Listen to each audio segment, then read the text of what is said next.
오늘은 자원순환 사회경제연구소에서 소장님으로 계시는 홍수열 소장님 관계주십니다. 10주년간 쓰레기나 폐기물 자원순환 관련해서 강하게 활동해 주시는 소장님이시니 오늘 이야기 잘 듣고 혹시나 평소에 궁금한 거 가지고 오셨다면 또 질문답하면서 많은 걸 알아갈 수 있는 시간 가졌으면 좋겠습니다. 소장님 모시면서 큰 박수 부탁드립니다.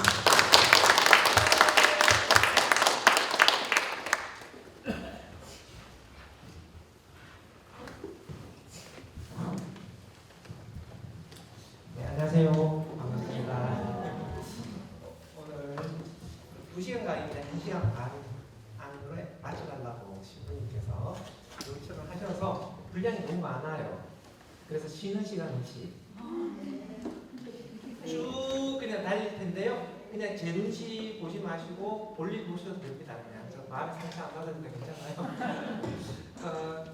쓰레기가 주제가 될 텐데 앞부분에 환경 문제의 심각성에 대해서 제 나름대로 정리한 거 잠깐 살펴보고 그 쓰레기 문제의 심각성, 올바른 분리 배출 방법 이렇게 오늘 강의를 진행하도록 하겠습니다.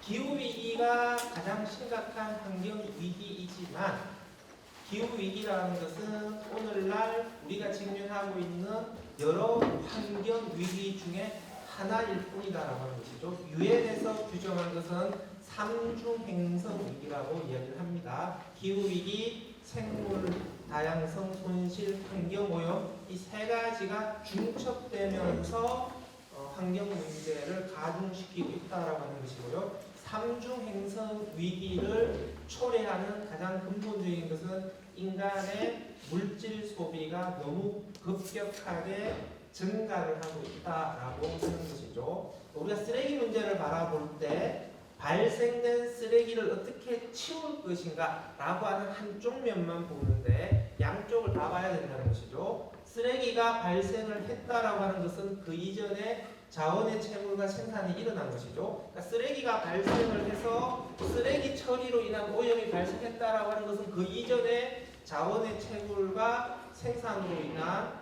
오염이 발생을 했다라고 하는 것이죠. 그러니까 쓰레기 문제를 해결한다라고 하는 것은 이 양쪽의 환경 문제 전체에 대응하는 것이기도 하다. 그러니까 인간의 물질 소비 전체의 흐름에서 쓰레기 문제를 바라봐야 된다라고 하는 것이죠. 쓰레기 문제라고 하는 것은 쓰레기를 어떻게 잘 치울까의 문제가 아니라 인간의 물질 소비의 흐름을 어떻게 돌릴 것인가, 물질 소비의 물줄기를 어떻게 바꿀 것인가의 문제다라고 합니다. 자, 1장에서는 환경 문제의 심각성 현황을 살펴보겠습니다. 여기에서는 두 개의 키워드가 나옵니다. 문제 발생의 원인으로서의 거대한 가속, 그 결과로서의 인류세 위기라는 개념이 나옵니다. 자, 두 장의 사진이 있는데요. 각각의 사진의 가운데를 보실까요? 뭐가 보이나요? 사람이 서 있죠. 슈퍼마켓 진열대 복장을 입고 사진을 찍은 겁니다. 리우 블린의 슈퍼마켓이라는 사진 작품인데요. 소비에 녹아 들어가 있는 현대인의 삶을 풍자한 겁니다. 인간이 너무 많은 자원을 쓰고 있기 때문에 환경 문제가 발생을 하는 것이죠. 1950년대 이후부터 자원 소비가 너무 급격하게 증가하고 이로 인한 환경 위기가 심화된다. 거대한 가속이 시작되었다 이렇게 얘기를 하죠. 지구 시스템의 붕괴를 향한 거대한 가속이 1950년대 이후부터 시작이 되었고 그 가속도가 점점 더 붙고 있다. 그 결과 지구라고 하는 행성이 버틸 수 있는 행성 한계선 혹은 위험 한계선을 이미 벗어났다. 인간에 의한 파괴의 속도가 시스템의 회복의 속도보다 훨씬 더 빠르게 진행되면서 시스템 전체가 붕괴되어 가는 과정이다. 이렇게 보는 것이죠. 다른 말로 이것은 인류세 위기가 도래했다 이렇게 표현을 합니다. 지질학의 개념이에요. 고생대, 중생대, 신생대 이렇게 지질학에서는 시대를 구분하는데 우리가 살고 있는 시대를 신생대 제4기 홀로세 시대의 지구라고 학계에서는 이야기를 합니다. 12,000년 전에 시작을 했고요. 그 이전의 시대를 플라이스토세 시기라고 이야기를 합니다. 지구 평균 온도의 변화를 그래프로 나타낸 것인데요. 258만 년 전부터 지구 평균 온도가 급격하게 떨어지기 시작하고요. 12,000년 전에 회복을 합니다. 그러니까 이 플라이스토세 257만 년의 기간 동안은 빙하기 시대였던 것이죠. 그러니까 12,000년 전에 홀로세가 시작되었다라고 하는 것은 빙하기가 끝이 난 거죠.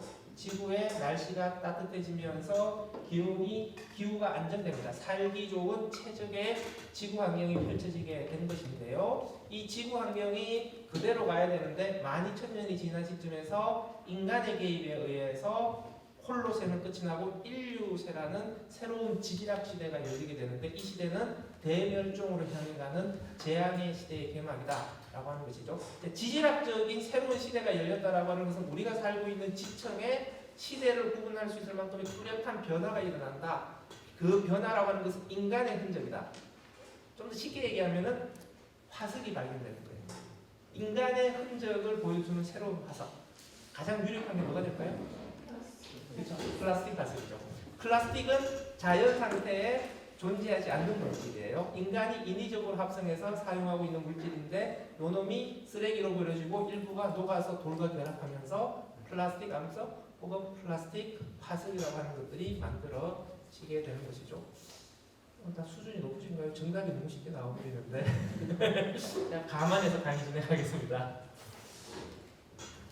참고하시고요. 2015년에 카자흐스탄의 대평원에서 큰코 영양 20만 마리가 떼죽음을 당해요. 파스테우렐라균이라는 박테리아가 원인이에요. 원래 공생하는 박테리아인데 기후변화가 빠르게 진행되면서 이놈 미쳐버린 거예요. 기후변화에 적응을 못해서. 그래서 사이좋게 잘 지내는 이웃을 향해 가서 그냥 칼로 찔러버린 거죠. 이게 떼죽음 사건의 전말입니다. 기후변화가 방아쇠라면 파스테우렐라균은 총알과 같다. 지금처럼 기후변화가 빠르게 진행된다고 했을 때 어디서 어떤 총알이 날아올지 모르는 것이죠. 인간은 이 총알로부터 안전할 것인가라는 것들을 생각해 봐야 되는 것이죠. 북극과 남극은 엄청 춥죠? 근데 감기는 안 걸려요. 왜? 바이러스가 안 살아요. 근데 요즘 펭귄하고 북극곰들이 조류 독감에 걸려 죽어가고 있어요. 북극과 남극에도 바이러스들이 지금 번지고 있다. 이 얘기잖아요. 빙하가 녹으면서 고대의 바이러스가 깨어난다. 인간은 이 바이러스에 면역 체계가 없어요. 그러니까 어떤 놈이 깨어나느냐에 따라서 자칫 인류 전체가 멸종으로 향해 갈 수도 있는 리스크가 있는 것이죠. 날씨가 따뜻해지면서 슈퍼박테리아의 등장과 전파가 빨라지고 있어요. 슈퍼박테리아라고 하는 것은 항생제 내성을 가지고 있는 균이잖아요. 인도에 가면요, 인간이 개발한 가장 강력한 항생제 내성을 가지고 있는 울트라 슈퍼박테리아가 나왔어요. 이런 박테리아가 퍼지면 이 말은 어떤 의미죠? 인간이 지금까지 만들어 놓은 의료 대응 시스템이 무력화된다. 이런 의미가 되는 것이죠. 말라리아 모기가 지금 계속 빠르게 북쪽으로 올라가고 있어요. 2050년이 되면은 한국도 말라리아의 영향권 안에 들어올 거다. 이 말은 우리가 아프리카 여행을 가지 않더라도 매년 말라리아 예방 주사를 맞아야 될 수도 있다라고 하는 것이죠. 작년 겨울에 몽골이 너무 추워서 가축 300만 마리가 얼어 죽어요. 올 봄에는 남극이 40도까지 올라갔어요. 폭염 때문에 올 여름에 멕시코에는 나무의 원숭이들이 열사병으로 우수 다 떨어져 죽어버려요. 2021년에는 폭염 때문에 미국 캘리포니아 콜로라도 강의 수온이 급상승합니다. 그러면서 강물 속에 연어가 그대로 익어버려요. 왼쪽은 올해 원주에서 내린 송곳폭우예요. 한 마을이로 이제 폭우가 쏟아져요. 인간의 재난 대응이 점점 더 어려워진다는 걸 의미하잖아요. 오른쪽은 미국 올 여름의 폭염인데요. 초등학교에 밀랍으로 만든 링컨 동상이 줄줄 녹아서 내려버렸죠. 사하라 사막에 폭우가 내려서 사막에 야자수들이 물에 잠겨버려요. 같은 날 보도된 건데요. 우리나라 서산의 가로림반에서는 축구장 900개 면적에 바지락이 폐사를 해버려요. 바닷속의 산호초 절반이 지금 백화현상으로 죽어가고 있다고 이야기합니다. 산호초는 동물일까요? 식물일까요? 동물이에요. 식물처럼 움직이지 못하는 동물이에요. 산호초 색깔은 무슨 색깔일까요? 투명한 색깔이에요. 산호초가 알록달록하게 보이는 것은 산호초 몸에 달라붙어 있는 조류들 색깔 때문에 그래요. 산호초는 동물인데 움직이지를 못하니까 먹이를 못 구해요. 그럼 어떻게 먹이를 구하냐? 산호초 몸에 조류들이 달라붙어 가지고 광합성을 하면 그 광합성을 통해서 만들어지는 물질을 먹이로 먹고 살아요. 대신에 그 조류들은 산호초가 숨 쉬면서 내뿜는 이산화탄소를 가지고 광합성을 하는 거죠. 그러니까 서로에게 필요한 것을 주는 아주 사이좋은 관계죠. 그런데 바닷물의 수온이 30도 이상 올라가 버리면 이 조류들이 산호초 몸에 해로운 물질을 내뿜기 시작해요. 그러니까 산호초가 견디지를 못하고 쫓아내버려요. 그러면 다시 원래의 투명한 색깔로 바뀌게 되겠죠. 대신에 먹이를 구하지 못하니까 굶어 죽는 거예요. 서서히 몸이 딱딱하게 굳어갑니다. 이게 백화 현상이에요. 그러니까 산호초가 하얗게 변한다, 굶어 죽어가고 있다. 전 세계 산호초의 절반이 지금 저렇게 변해가고 있다고 하는 것이죠. 전 세계 바다 면적의 1% 정도가 산호초지대예요. 하지만 이 1%의 산호초지대에 해양 생태계의 25%가 의존하고 있어요. 그러니까 바다의 산호초지대가 사라지고 있다. 육지의 아마존 열대 밀림들이 사라지는 것과 똑같은 충격이 지금 해양에 가해지고 있다, 이렇게 봐야 되는 것이죠. 제주도 앞바다의 산호초예요. 원래 폭염 때문에 제주도 앞바다의 산호초도 지금 직격탄을 받고 있다라고 하는 겁니다. 날씨가 따뜻해지면서 수분의 정발량이 높아지니까 산불이 자주 일어나고 한번 산불이 나면 대형 산불로 번지게 됩니다. 해마다 대형 산불로 인한 피해 면적이 계속 늘어나고 있는 것이죠. 미국에 가면은 보험회사들이 이제 주택 화재 보험을 안 들어줘요. 왜? 앞으로 기후 때문에 대형 산불들이 많이 발생할 텐데 보험회사가 주택 화재를 이제 책임질 수 없다. 이렇게 가는 것이죠. 2019년하고 2020년으로 6개월에 걸쳐서 호주에서 6개월 동안 산불이 안 꺼져요. 24만 제곱킬로미터가 불에 탑니다. 감이 안 오시죠? 면적이 어느 정도인지. 남한 면적이 10만 제곱킬로미터예요. 남한 면적의 2.4배가 불에 타버려요. 그리고 7억 톤 이상의 이산화탄소가 배출이 됩니다. 우리나라가 1년 동안 배출하는 이산화탄소의 총량이 7억 톤이 넘어가요. 제주도에서 잡히는 대방어가 이제는 울릉도에서 잡힙니다. 한국의 바닷물도 계속해서 온도가 올라가고 있다. 사과의 차적 대리지가 계속 북쪽으로 올라가잖아요. 2050년이 되면은 강원도 최북단과 지리산 고산지대를 제외하고는 사과를 재배하기 어려울 거야, 이렇게 봅니다. 금사가 사태라고 하는 것이 앞으로 우리가 일상적으로 직면하게 될 현상일 거다, 이렇게 보는 것이죠. 런던에 가면요, 겨울에 고슴도치 구조단이라는 애들이 활동을 해요. 고슴도치는 겨울잠을 자는데 겨울이 봄처럼 따뜻해지니까 봄이 왔는 줄 착각해서 겨울에 깨버려요, 잠이. 근데 먹이를 구하지 못하니까 굶어 죽어버리는 것이죠. 그러니까 고슴도치 같은 애들도 기후변화에 취약한 동물들이 된다라고 하는 겁니다. 인간의 자원 소비도 생태계에 엄청난 충격을 주는 것이죠. 1900년에 인간의 자원 총 소비량이 70억 톤이었다면 지금은 1년에 1000억 톤씩 쓰고 있어요. 2050년이 되면은 2000억 톤 정도로 또 자원 소비가 2배 증가할 거다. 30년 주기로 자원 소비가 2배씩 증가하고 있습니다. 자원의 총 소비량뿐만 아니라 자원의 가지수도 늘어나고 있죠. 전화기를 예로 들면 유선 전화기를 만들 때 10가지의 자원이 들어갔다면 1990년대에 휴대폰이 등장하면서 29가지의 자원이 들어가요. 지금은 우리가 쓰는 스마트폰을 만들기 위해서 54가지의 자원이 들어갑니다. 제품의 기능이 증가할수록 더 많은 자원들을 집어넣어야 그 기능들을 구현을 할 수가 있는 것이죠. 그러니까 이렇게 많은 가지수의 자원을 이렇게 많이 쓰고 있는데 이런 자원이 안정적으로 조달될 수가 있을 것인가? 그리고 이 자원을 조달하는 과정에서 지구에게 생채기를 남기지 않을 수가 있을 것인가? 그러니까 지구의 생태계에 영향을 주지 않는 상태에서 자원을 안정적으로 조달할 수 있는 방법이 있어? 지금 이게 우리의 고민이죠. 그러니까 기후위기뿐만 아니라 이 자원의 조달이라고 하는 것도 지금 굉장히 심각한 문제가 되고 있다고 하는 것이죠. 금가락지 하나를 만들기 위해서 예전에는 0.3톤의 금강석이 필요했다면 지금은 20톤의 금강석이 필요하다. 이 말은 뭐예요? 광물의 품질도 계속 떨어지고 있다. 좋은 강물은 옛날에 다 캐다 쓴 거예요. 지금은 돌덩어리 안에 강물이 요만큼 들어가 있는 것도 캐다가 깨부셔가지고 안에 있는 금속을 빼냈어야 되는 것이죠. 이 말은 뭐예요? 똑같은 양의 자원을 추출하기 위해서 예전보다 훨씬 더 많은 돌덩이를 캐내야 된다. 그러니까 똑같은 양의 자원을 추출하기 위해서 더 많이 파내야 되고 더 많은 광산 쓰레기가 발생할 거다. 그러니까 자원의 소비량이 2배씩 뛴다라고 하는 것은 생태계 충격이 2배씩 가는 게 아니라 지금 4배, 6배 이렇게 갈 수도 있다라고 하는 것이죠. 구리를 예를 들어 볼까요? 구리는 인간이 제일 처음 쓴 금속이잖아요. 청동기 시대. 그렇잖아요? 옛날에 청동기 시대의 구리 광물은 돌덩어리 안에 구리가 한 20% 정도 들어가 있었다고 해요. 근데 지금은 1%가 안 들어가 있어요. 그러니까 1%가 안 되는 돌덩이를 캐내가지고 그 안에 있는 구리를 다 뽑아내야 되는 것이죠. 경제성이 안 나와요. 그럼 어떻게 하는 줄 아세요? 지금 전 세계 가장 큰 구리 광산이 칠레에 있거든요. 칠레 구리 광산 가면 구리를 어떻게 채굴 하느냐? 그냥 3m로 굴을 뚫어요. 거기다가 폭약을 설치해요. 그리고 산 전체를 주장쳐요.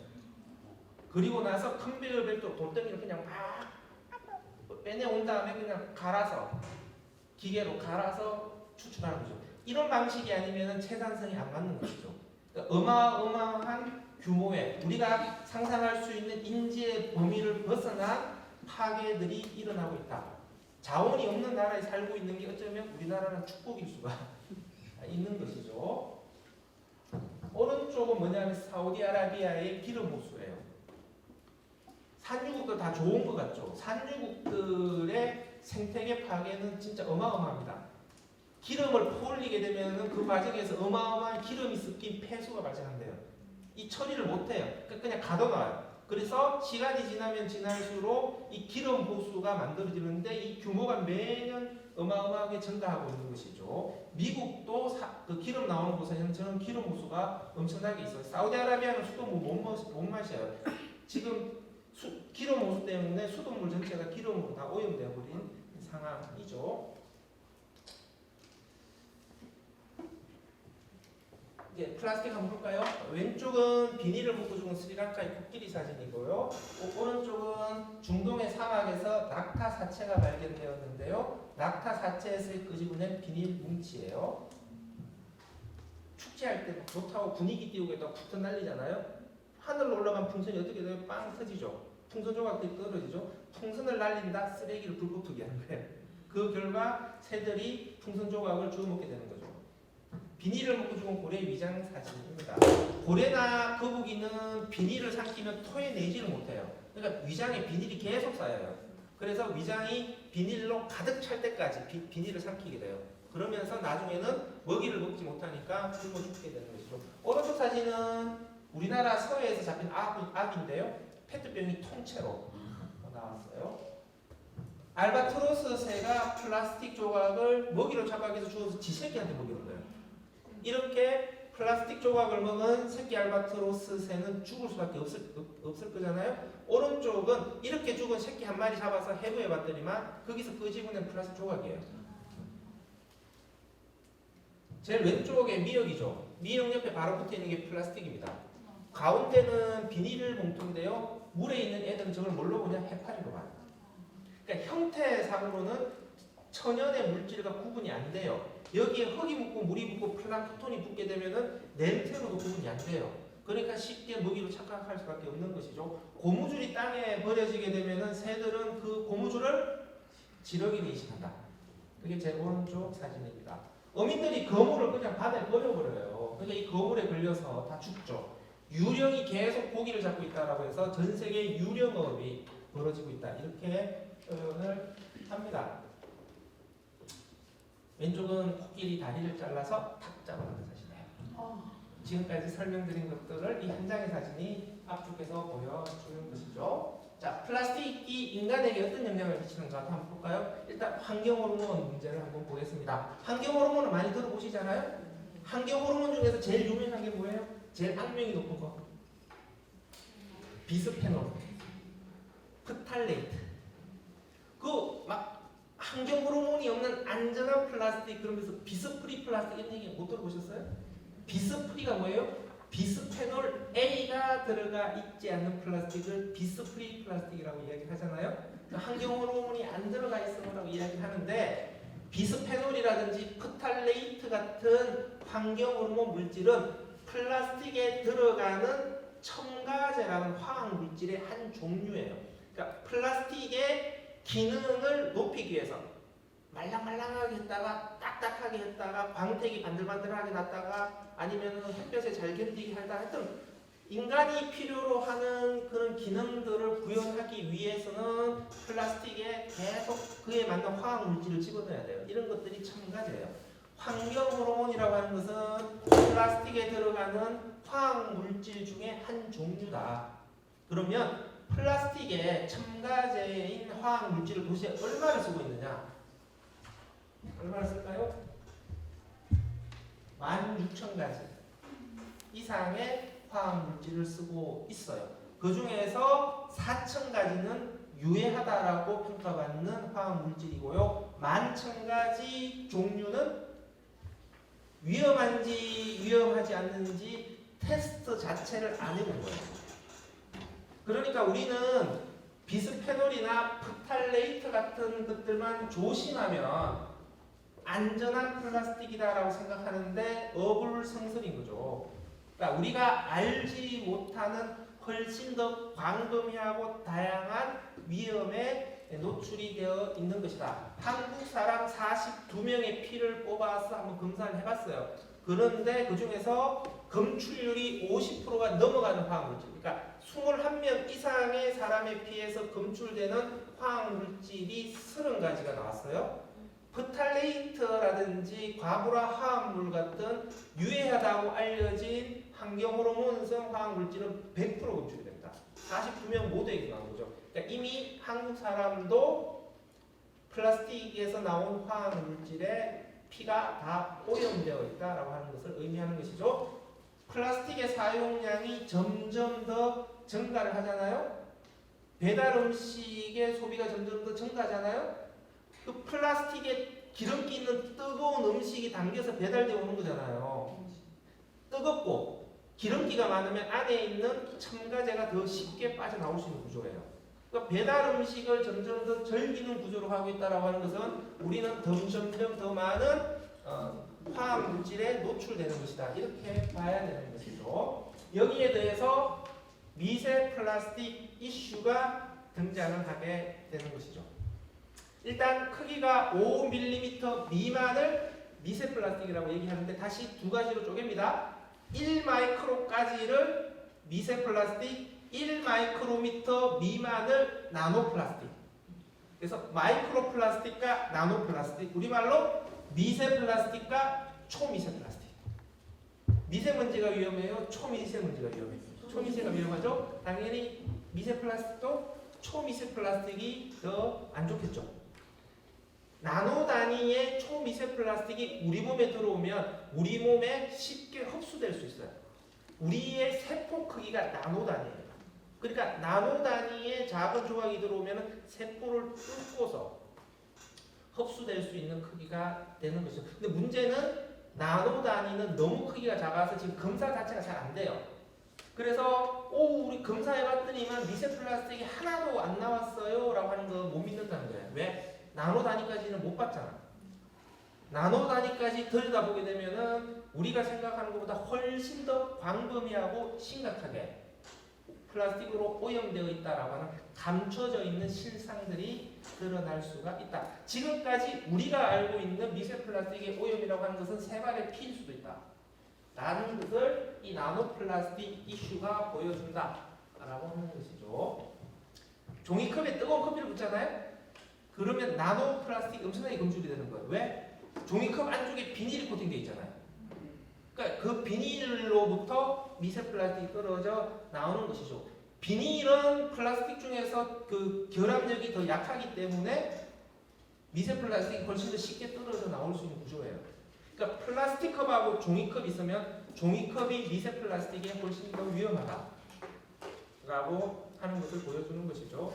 이런 걸 보면 비닐에 오뎅 국물 담아서 집에 와서 먹는 게 얼마나 안 좋을 수 있다라는 걸 생각하셔야 되겠죠. 그 편의점에서 삼각김밥 전자레인지 돌리잖아요. 전자레인지에 돌리는 행위도 미세 플라스틱이 엄청나게 떨어져 나오는 거예요. 안 좋은 거예요 지금. 즉석밥 같은 거 그냥 뜯어가지고 밥을 그릇에 집어넣어서 전자레인지 돌려야지 플라스틱에 담긴 채로 전자레인지 돌리는 것도 당연히 안 좋을 것이다 라고 하는 거잖아요. 페트병에서도 생수에서도 미세 플라스틱이 나와요. 페트병에서 페트 조각들이 떨어져 나오고요. 마개를 열고 닫고 하는 과정에서도 떨어지는 것이죠. 그러니까 페트 생수가 미세 플라스틱에 이렇게 많이 들어가 있으니까 그러면 우리는 종이팩 생수를 먹자 이렇게 얘기를 해요. 종이팩 생수는 미세 플라스틱으로 안전할까요? 구조적으로는 안전할 수는 없어. 왜? 안쪽에 생수하고 접하는 부위는 비닐이에요.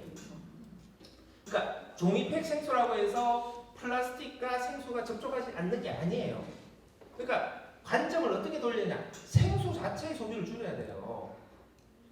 수돗물이 생수보다도 미세 플라스틱이 훨씬 더 안전해요. 그러니까 수돗물을 끓여서 마시는 게 훨씬 더, 그러니까 수돗물을 끓여서 그냥 그 정수기 필터 시켜서 마시는 게 훨씬 더 안전하다라고 하는 겁니다. 새우깡에도 미세 플라스틱 나와요. 바다에서 새우가 잡혔으니까 새우가 바다에서 미세 플라스틱을 끌고 들어왔겠지. 그런데 바다에서 미세 플라스틱이 새우깡으로 들어온 거라면 여러 종류가 나와야 돼요.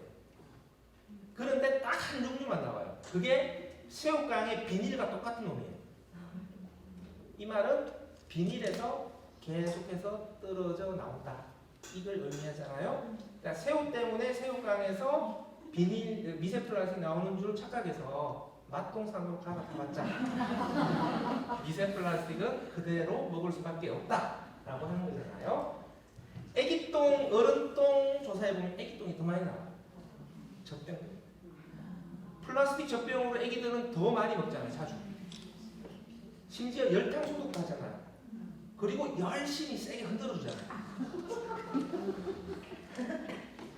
우리는 태어나면서부터 미세 플라스틱을 섭취하는 시대인데 애기들이 억울해할 거 없어요.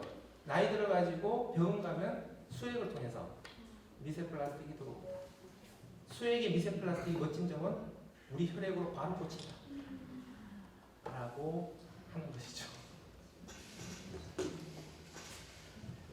뿌리를 통해서 나노 플라스틱이 계속 흡수가 돼요. 그래서 우리가 먹는 야일, 과채, 곡물들 다 미세 플라스틱보다 안전하지 않습니다. 이쯤 되면 그냥 머릿속에서 지우시고 그냥 편하게 사시는 게 정신건강에 더 좋을 수도 있겠죠. 미세 플라스틱, 나노 단위의 미세 플라스틱은 세포를 파괴할 수도 있다라는 실험 결과도 있고요. 미국에서 시체를 해보였는데 뇌의 0.5%가 미세 플라스틱. 우리 몸에 미세 플라스틱이 흡수가 되면 혈액을 타고 온몸 구석구석으로 번질 거 아니에요. 온몸 구석구석으로 번지는데 결국은 뇌로 와서 다 쌓일 거다라고 하는 것이죠. 그러면 뇌 세포가 미세 플라스틱하고 만나서 죽을 거다. 뇌 기능이 계속 저하될 거다. 이렇게 말. 알츠하이머병 환자 조사해봤더니만 알츠하이머병 환자의 뇌가 일반 환자의 뇌보다 미세 플라스틱이 훨씬 더 많다. 남자들의 정액에서도 미세 플라스틱이 나와요. 미세 플라스틱이 많은 정액은 정자의 운동성이 급격하게 떨어집니다. 남성 불임이 증가하는 요인도 미세 플라스틱이지 않을까라는 추정이 나옵니다. 근데 미세 플라스틱이 진짜 인간의 건강을 위협하는가 그건 잘 몰라요.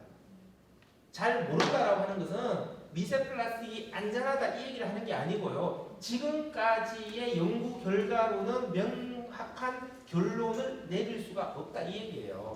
연구가 조금 더 진행되어 봐야 그러니까 인간이 어느 정도의 미세 플라스틱을 매일매일 흡수하고 있고 이 정도가 흡수되게 되면은 이게 인간에게 구체적으로 어떤 건강상의 문제를 일으킬지에 대해서는 아직까지는 잘 모르겠다. 연구가 너무 적다. 그거죠. 그래서 과학자들이 미세 플라스틱의 위험성에 대해서 명확하게 위험하다라고 이야기를 하지 못하는 것은 위험하지 않아서가 아니라 잘 모르기 때문에 그렇게 이야기를 하는 것이죠. 그러니까 과학자들이 안전하다고 얘기했어 이렇게 얘기하면 안 되는 것이죠. 그러니까 시간이 더 지나봐야 명쾌한 결론을 더 도달할 수가 있을 텐데 아마 그때쯤 과학자들이 명확한 결론을 내릴 때까지 기다리면은 아마 너무 늦지 않을까.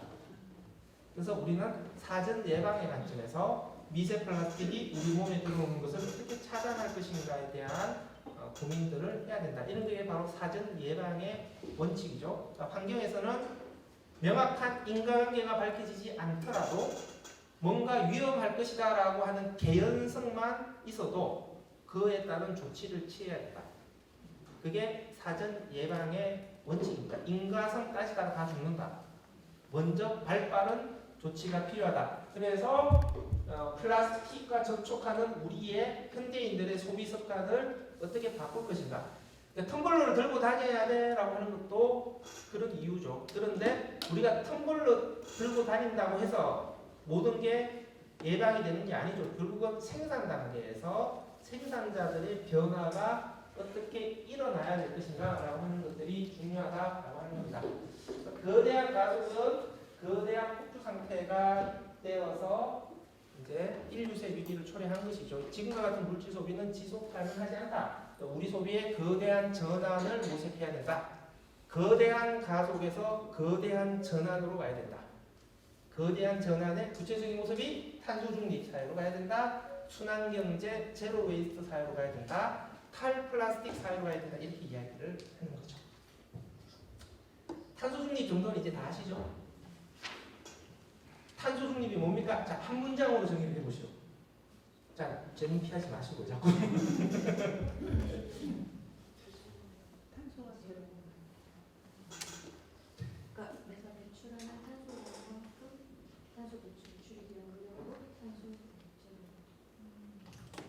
뭔가 되게 애매하게 갔어요 지금. 중립이라는 뜻이 뭘까요?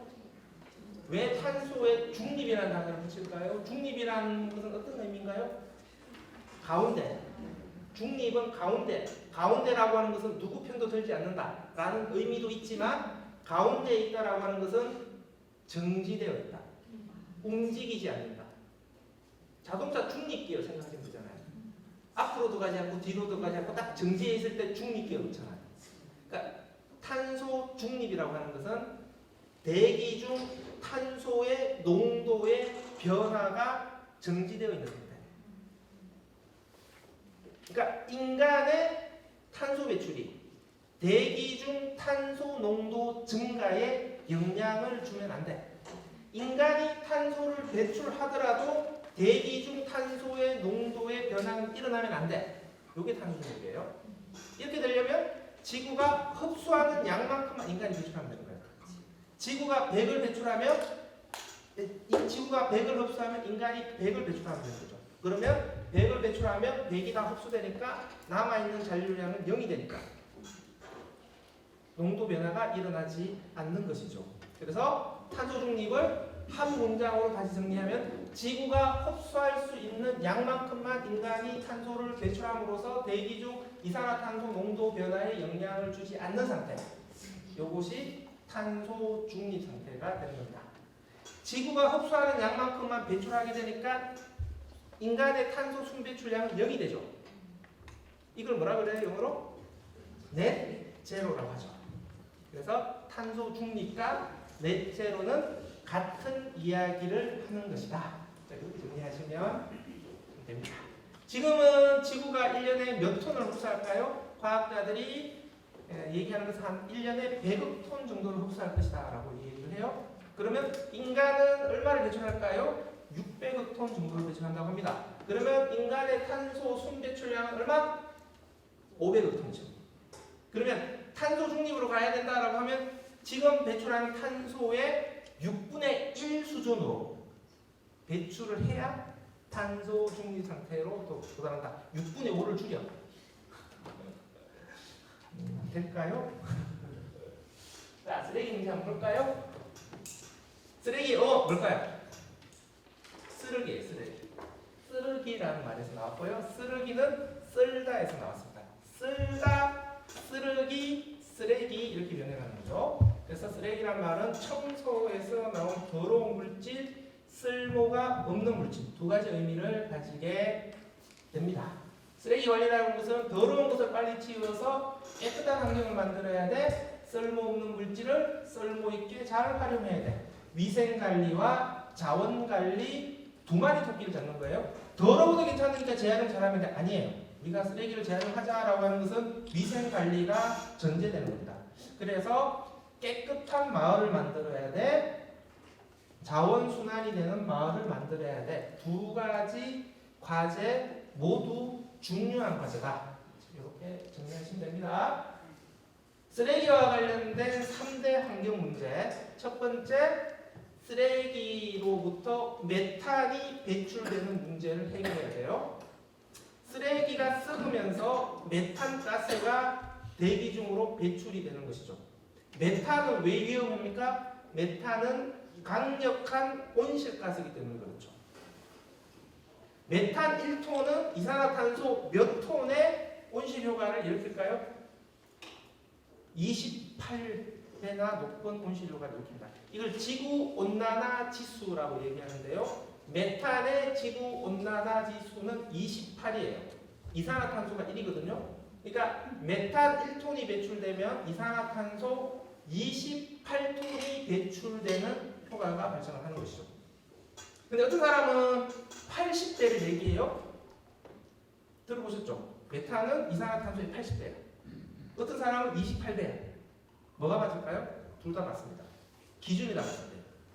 28이라고 하는 것은 이산화탄소가 대기 중에 100년 동안 머무르면서 일으키는 온실효과를 1로 봤을 때 28이고요. 20년 동안 머무르면서 일으키는 온실효과를 1로 보면은 메탄은 80이 돼요. 그래서 어떤 기준을 적용하느냐에 따라서 80이 되기도 하고 28이 되기도 한다. 어쨌든 이래나 저래나 메탄은 이산화탄소보다도 매우 강력한 온실가스다. 세계 3대 메탄 배출원이 어딜까요? 일단 메탄을 제일 많이 배출하는 건 축산이에요. 축산. 특히 소를 키우면 소가 트림을 하면서 메탄을 배출하는 거잖아요.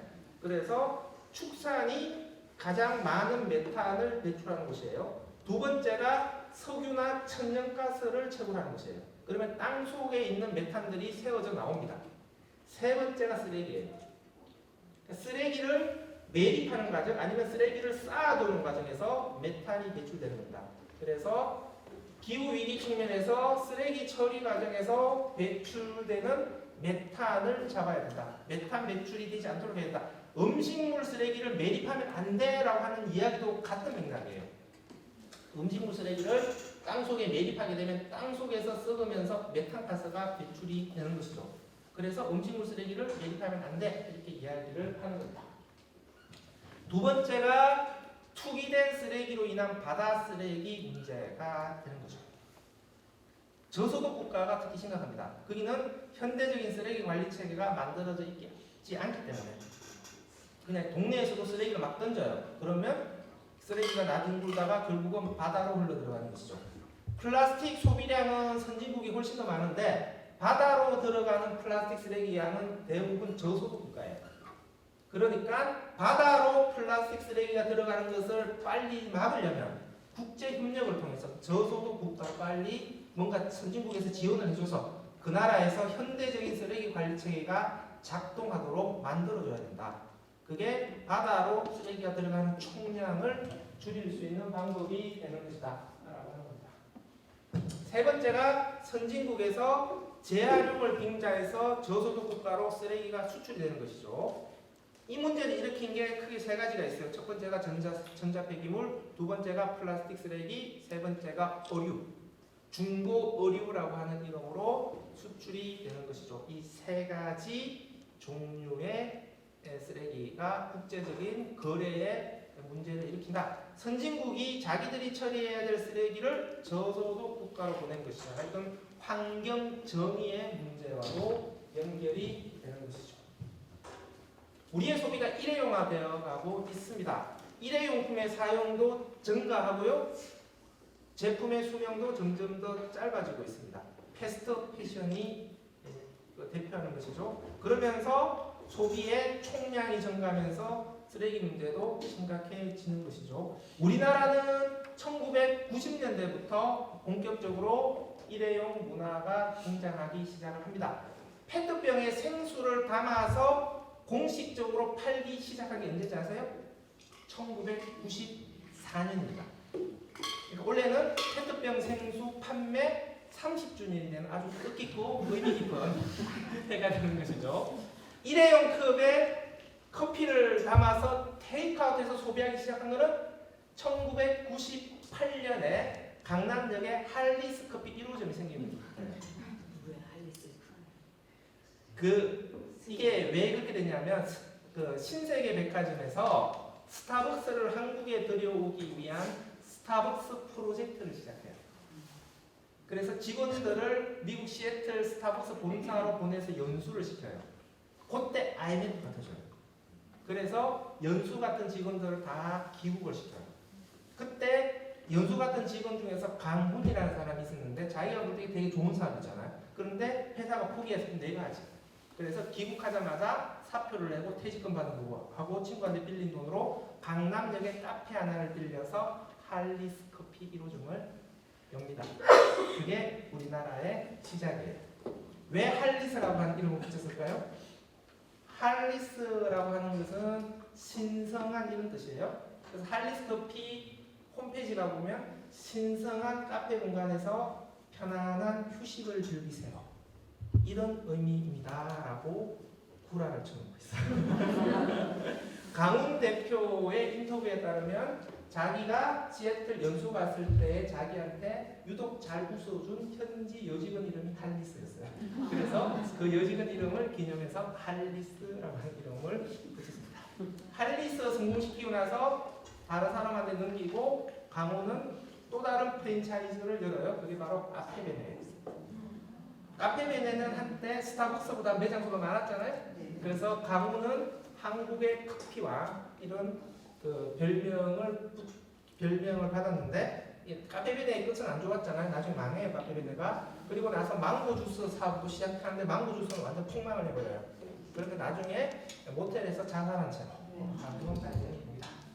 자, 할리스 커피가 론칭한 다음에 그 다음에 1999년 5월에 이화여대 앞에서 스타벅스 1호점이 문을 열립니다. 얼마 전에 스타벅스 한국 진출 25주년 기념식이었잖아요. 1995년 5월에 스타벅스가 한국 1호점을 열었기 때문에 그렇습니다. 계속 새로운 일회용품이 나오잖아요. 일회용 행주, 일회용 도마, 일회용 앞치마, 요새는 일회용 속옷까지 팔아요. 여행 갈 때 일회용 속옷 사가지고 가서 한 번 입고 버리세요. 캠핑 갈 때도 이제 코펠 들고 가서 막 하지 않아요? 일회용 조리도 들고 가서 끓여 먹고 버려버린다 라고 하는 것이죠. 계속해서 새로운 일회용품들이 확산되고 있다. 요즘은 술도 페트병에 담아서 마시는 시대가 오는 것이죠. 20년 전에 이미 페트병 맥주가 등장을 했고요. 지금은 소주도 페트병에 담아서 팔기 시작한다. 원래 환경 호르몬이나 화학 물질 이런 것 때문에 플라스틱에 담으면 안 되는 것들이 몇 개가 있어요. 첫 번째가 술. 알코올이 얼마나 많고 화학 물질을 잘 녹이는데요. 그러니까 술은 플라스틱 통에 담으면 안 돼. 두 번째 기름, 식용유 같은 거 담으면 안 돼.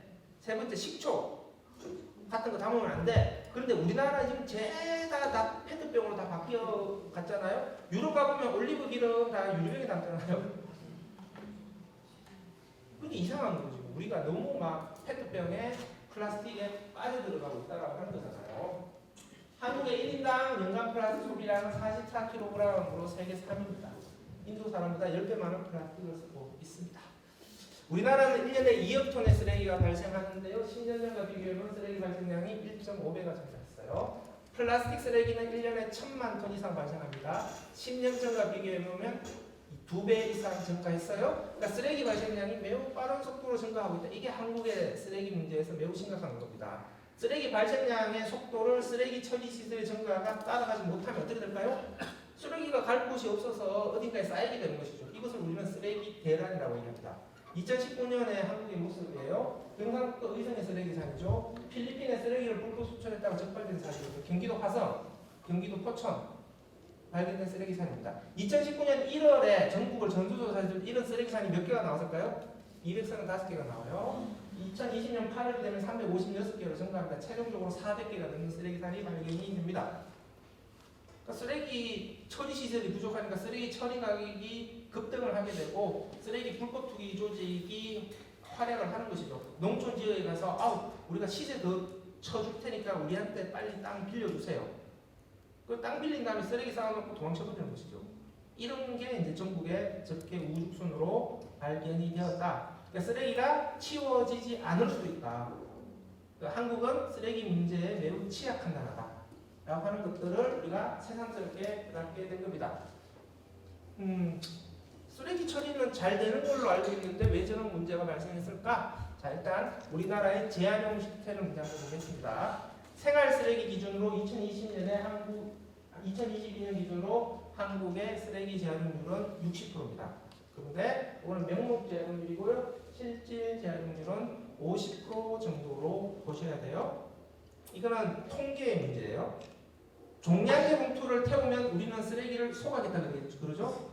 비닐을 분리배출하면 이렇게 분리배출된 비닐은 석탄을 대체하는 연료로 태워요. 그런데 요거는 우리를 쏘가겠다고 한 거라고 에너지 회수 재활용을 했다. 요렇게 표현해요. 분리배출하는 비닐을 석탄을 대체하는 에너지로 태웠을 때 이것을 재활용 통계에 집어넣죠. 그런데 에너지를 회수하든 회수하지 않든 국제적으로는 태우는 것은 리사이클링으로 절대 보지 않습니다. 빼야죠. 왜냐면 진짜는 50%로 말입니다. 그래서 우리나라의 실질 재활용률은 50%죠. 그런데 전 세계 평균 재활용률은 20%. OECD 국가의 평균 재활용률은 35%예요. 10%를 빼더라도 전 세계 평균과 비교해보면 한국의 재활용률은 매우 높은 것이죠. 우리의 기대와는 다르게 한국은 재활용을 무척 잘하는 국가다. 분류가 된다라고 하는 것이죠. 1995년에 쓰레기 종량제를 시행했고요. 2005년에 음식물 쓰레기 매립을 금지한 거예요. 그러니까 우리나라는 두 번의 조치를 통해서 음식물 쓰레기와 재활용품을 따로 분리해서 재활용하는 전국적인 시스템을 갖춘 나라예요. 우리는 너무 익숙한 거예요. 이게 당연한 걸로 생각하는데 이게 당연한 게 아닌 것이죠. 음식물 쓰레기까지 따로 분리해서 재활용하는 전국적인 체계를 갖춘 미친 나라가 우리나라거든요. 워싱턴 포스트지가 얼마 전에 특집으로 했잖아요. 한국의 음식물 쓰레기 시스템. 아우 저 한국 좀 미친 놈들. 음식물 쓰레기 세상에 98%나 재활용하네. 어우 징글징글한 놈들. 야 세계인들이 한국을 배우자. 한국을 본받아야 돼 우리는. 이렇게 얘기한 거죠. 그러니까 음식물 쓰레기가 특히 한국의 음식물 쓰레기 국물도 많고 얼마나 관리하기 어려워요. 이런 것들을 따로 모아서 재활용하는 전국적인 체계를 성공시켰다라고 하는 것은 엄청난 사건이죠. 그 결과 우리는 세계 최고의 재활용률을 달성하게 되는 것이죠. 그 시작은 1995년 쓰레기 종량제에서 시작된 것이죠. 내년이 되면 쓰레기 종량제 시행 30주년이 되는 것이죠. 음식물 쓰레기 분리배출 20주년, 쓰레기 종량제 시행 30주년. 내년이 여러모로 쓰레기와 관련해서는 기념비적인 해가 되는 겁니다. 종량제의 종량이 무슨 뜻이에요? 따를 종자에 양양자죠. 양에 따라서 돈 내시오. 이게 종량제입니다. 그전에는 그러면 그냥 오물새로 세는 거였단 말이에요. 이것을 쓰레기를 버린 만큼 돈을 내게 하는 종량제로 바꿨다라고 하는 겁니다. 쓰레기는 버린 만큼 돈을 내는데 재활용품은 공짜, 재활용되지 않는 쓰레기는 돈을 내게 하는 것이죠. 그러니까 분리배출을 열심히 하게 되는 것이죠. 그러니까 쓰레기 종량제가 시행이 되었다. 분리배출이 시작되었다. 지자체 중심의 재활용품의 수거와 선별 체계가 만들어졌다. 이런 의미가 되는 것이죠. 그러니까 쓰레기 종량제가 시행이 되면서 전국적으로 재활용품을 수거해서 재활용하게 된 것이죠. 재활용되지 않는 일반 쓰레기만 돈을 내고 버리는 거죠. 어떻게 돈을 내요? 종량제 봉투를 구매하는 방식이죠. 종량제 봉투 가격 안에 쓰레기 처리비가 포함되어 있는 겁니다. 그러니까 우리는 쓰레기 처리비를 선납하는 거잖아요. 왜? 쓰레기를 버리려면 봉투를 먼저 사야 되니까. 처리비를 먼저 내고 나중에 쓰레기를 버리는 셈이 되는 겁니다. 자, 세계 최고 수준의 재활용률을 달성하고 있는데 왜 여전히 쓰레기는 위기라고 얘기하냐? 단위 면적당 쓰레기 발생량도 세계 최고라서 그래요. 워낙 좁은 국토의 시설과 인구가 밀집되어 있기 때문에 그렇죠. 우리나라의 단위 면적당 쓰레기 발생량은 미국의 7배입니다. 미국의 재활용률이 30%고 우리나라의 재활용률이 50%잖아요. 재활용률만 보면은 한국의 재활용률이 매우 안정적으로 높죠. 하지만 단위 면적당 쓰레기 발생량이 또 그보다 훨씬 더 높기 때문에 쓰레기 관리 리스크는 한국이 미국보다 훨씬 더 높다. 크다라고 봐야 되는 거죠. 매립장에 남아있는 수명이 30년이 채 되지 못합니다. 그러니까 쓰레기 처리 시설의 부족 문제가 매우 심각한 것이죠. 매립장을 오래 쓰는 게 쓰레기를 안정적으로 관리할 수 있는 방법이죠. 매립장을 오래 쓰려면 매립장을 계속 지으면 될 텐데 우리나라에서는 안 되죠. 그러니까 매립장에 들어가는 쓰레기를 줄여야겠죠. 그래서 2021년에 폐기물 관리법이 개정되면서 수도권 지역은 2026년, 그 외 지역은 2030년부터 종량제 봉투를 바로 매립하는 것을 법으로 금지시켜요. 요걸 우리가 생활 쓰레기의 직접 매립 금지, 줄여서 생활 쓰레기 직매립 금지 제도라고 이야기를 합니다. 그러니까 종량제 봉투를 바로 매립해서는 안 돼. 그럼 어떻게 해야 돼요? 종량제 봉투를 아예 만들지 마. 쓰레기를 줄여. 아니면 종량제 봉투를 몽땅 재활용해. 이게 제일 베스트인데 쉽지 않죠. 그러니까 현실적으로 택하는 방법은 지자체들이 다 소각하려고 하는 거죠. 쓰레기를 태우게 되면 소각제가 남죠. 쓰레기를 태우게 되면 쓰레기가 타면서 10분의 1로 줄어들죠. 이 소각제를 매립하는 거죠. 쓰레기를 태워서 나온 소각제를 매립하는 것을 간접 매립이라고 해요. 직접 매립은 금지되는데 간접 매립은 허용되는 것이죠. 그래서 직매립을 금지시키니까 전국의 모든 지자체들이 너도 나도 소각장을 짓겠다라고 이야기를 하는 겁니다. 그런데 주민 반대가 크게 일어날 거죠. 그래서 앞으로 소각장에 따른 주민 갈등 문제 어떻게 해결할 거냐라고 하는 것들을 생각을 해봐야 되는 것이죠. 두 번째는 태우면 온실가스가 배출될 텐데 탄소 배출도 줄여야 되는데 왜 자꾸 우리 태워야 되는 것일까? 기후위기 대응의 측면에서도 안 좋은 것이죠. 그러니까 직매립 금지와 기후위기 대응이 상충이 일어나버리는 문제가 발생을 합니다. 세 번째로는 재생원료 공급을 계속 늘려야 되죠. 재활용을 더 많이 해야 돼요. 기업들에게 자꾸 그런 걸 요구하고 있어요. 내년부터 유럽에서는 페트병 생수 있잖아요. 페트병 생수에 들어간 페트병 생수에 페트병에는 재생원료가 25% 이상 의무적으로 들어가야 돼요. 재생원료를 쓰지 않으면 판매가 금지됩니다. 2030년이 되면은 이게 30% 이상으로 비율이 늘어나요. 페트병뿐만 아니라 모든 플라스틱 포장재에 재생원료를 넣어야 돼. 자동차에도 넣어야 돼. 옷에도, 건축자재에도, 전자제품에도. 그러니까 물건을 만들 때 당연히 재생원료를 의무적으로 섞어서 넣어야 돼. 이렇게 규제를 하고 있어요. 이게 순환경제와 관련된 재생원료 사용 의무화 규제라고 이야기합니다. 이게 물건을 만들 때의 기준 자체가 완전히 달라지는 것이죠. 물건을 만들 때 에너지는 재생에너지를 써야 돼. 이게 아리백 있잖아요. 다음에 원료는 재생원료가 반드시 섞여야 돼. 이렇게 가는 것이죠. 그러니까 재생에너지와 재생원료를 쓰지 않으면 시장에 판매를 못하게 할 거야. 지금 이렇게 가는 겁니다. 그러니까 기업의 경쟁력을 유지하기 위한 차원에서라도 재생원료가 안정적으로 공급되는 게 매우 중요하게 되는 것이죠. 이게 이제 지금 산업의 기준들이 바뀌어가고 있는 것이란 말이에요. 우리는 먹고 사는 문제가 해결되어야 환경 문제에 신경을 쓸 수 있어 이렇게 얘기하는데 앞으로의 방향은 환경 문제에 제대로 대응하지 못하면 먹고 사는 것도 힘들어질 걸? 이라는 질문을 던져지게 되는 것이죠. 그래서 쓰레기 관리 안정성을 위해서는 매립을 제대로 해야 돼. 기후위기 대응을 위해서는 탄소 배출도 줄여야 돼. 경제적인 측면에서는 재생원료를 늘려야 돼. 매립하지 마. 아유 그래 어쩔 수 없죠. 뭐 이제 태울게요. 이런 단순한 대응으로서는 당장 내 발등에 떨어진 불은 끌 수 있지만 더 크게 다가오는 불은 막을 수 없다라고 하는 겁니다.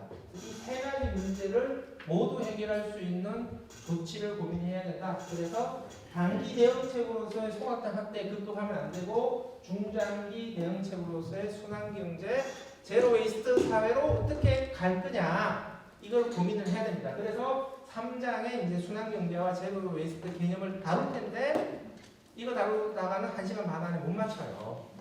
그리고 여러분들이 심히 괴로워하실 겁니다. 그래서 요거는 제가 10분 내로 그냥 압축해서 빨리빨리 가겠습니다. 순환경제와 관련해서는 한 문장으로 정리합니다. 우물은 말라가고 있는데 욕조에 물은 철철 넘치고 있어. 우물은 말라가고 있다. 이게 무슨 뜻이에요? 자원은 말라가고 있다. 자원은 고갈되어 가고 있는데 쓰레기는 넘쳐나고 있는 상황이에요. 이 문제를 어떻게 해결할까? 우물을 계속 파면 되지 뭐. 욕조 크기를 계속 키우는 공사를 하면 되지.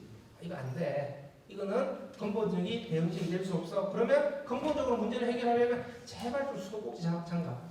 물을 덜 쓰면 되는 거 아니냐라고 하는 것이죠. 그러니까 결국은 자원 고갈과 환경 오염의 문제를 해결하려면은 자원의 소비량을 줄여야 돼. 수도꼭지를 제발 좀 장갑. 이것을 강하게 요구하는 것이 순환경제예요. 한 번 쓰고 버리는 이런 물질 흐름을 보여주는 걸 선형경제라고 합니다. 물질 흐름의 모양이 직선이잖아요. 그래서 선형이라고 하는 거예요. 자원을 캐고 쓰고 버리는 일직선상의 낭비적인 흐름을 보여주잖아요. 그러니까 자원은 계속 고갈되고 오염은 가중화되는 거죠. 그러니까 쓰면 쓸수록 파괴가 가중화되는 파괴의 경제가 되는 것이죠. 그러지 말고 자원을 계속해서 돌렸어. 그러면 천연자원 투입도 줄어들고 오염물질 배출도 줄어들 거잖아. 시스템이 끝없이 회복되는 회복의 경제로 가야 되지 않겠니? 라고 요구를 하는 것인데 중간에 재활용 경제라는 게 있어요. 재활용을 해요. 재활용을 하긴 하는데 물질 흐름의 주류는 여전히 선형 경제예요. 그러니까 재활용이 물질 흐름을 못 바꾼 거예요. 그러니까 매우 불완전한 임시 방편적인 재활용이죠. 그러니까 재활용 조금 한다고 해서 와 우리는 문제를 해결해서 순환경제로 가고 있어 이렇게 얘기 못 한다는 거예요. 재활용을 하려면 제대로 된 재활용을 해야 된다. 제대로 된 재활용을 어떻게 할 거냐 라고 하는 것들을 고민을 해봐야 된다라고 하는 겁니다. 그래서 순환경제와 관련된 그 과제들 한번 보자라고 하는 것이죠. 순환경제, 순환에 꽂혀가지고 재활용만 잘하면 된다. 이렇게 이해하면은 순환경제를 100% 오해하는 거예요. 순환경제에서의 순환의 전제는 소비를 줄이는 것을 전제로 합니다.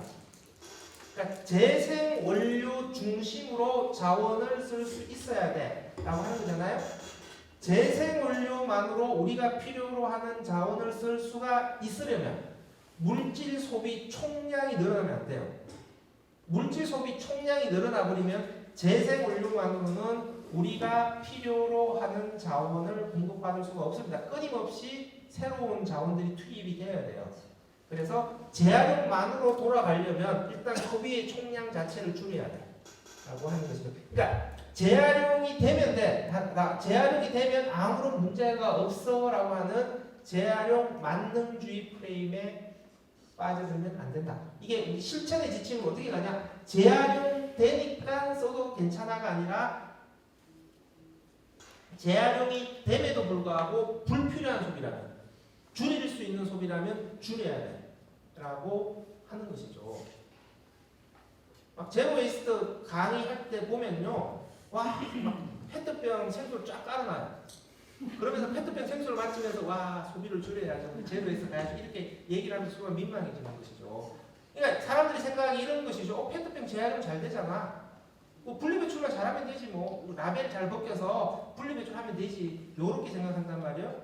근데 그 이전에 재활용이 잘 되더라도 굳이 우리가 야외 활동을 하는 것도 아닌데 실내에서 페트병 생수를 굳이 마셔야 되냐. 정수리 물도 건물마다 다 깔려 있는데 특히 공공기관에서는.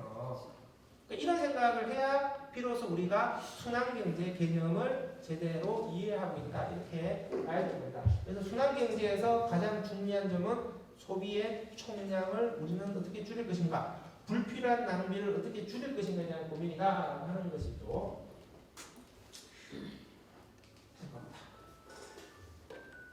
그래서 자료는 공유해 드릴 테니까 혹시 나중에 그냥 이런 자료들 찬찬하게 보시면 되겠습니다. 두 번째가 이제 재활용을 잘해야 된다. 재활용도 양도 증가해야 되고 재생원료의 품질도 높아져야 돼라고 하는 것이죠. 그러니까 단순히 양만 늘어나면 안 되는 것이죠. 그 재활용해서 만든 재생원료가 천연 자원을 대체할 수 있는 수준이어야 되는 것이죠. 그러니까 허접한 재생원료의 양이 늘어나 버리면 쓸데가 없잖아요. 그러니까 재활용해도 다시 쓰레기로 버려야 돼요. 그러니까 순환경제로 간다.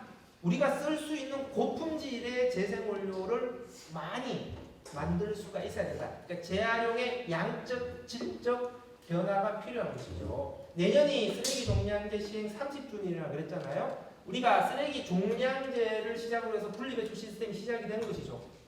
그러면 지난 30년 동안의 쓰레기 종량제에 기반한 현재의 재활용 체계가 순환경제에서 요구하는 양적, 질적 기준을 충족시킬 수 있는 시스템이냐, 이것을 이제 우리가 고민을 해봐야 되는 것이죠. 그러니까 지난 30년 동안의 쓰레기 종량제에 기반한 분리배출 시스템이 앞으로의 30년을 보장할 수 있는 시스템이냐 라는 것을 우리가 고민을 해봐야 되는 것이죠. 페트병만 한번 예로 들어볼까요? 우리나라는 지금 페트병을 소비하고 분리배출을 하잖아요. 그 페트병의 재활용률이 얼마나 한 80% 정도 됩니다. 8개 정도는 재활용하고 2개는 소각이나 매립된다 이런 의미잖아요.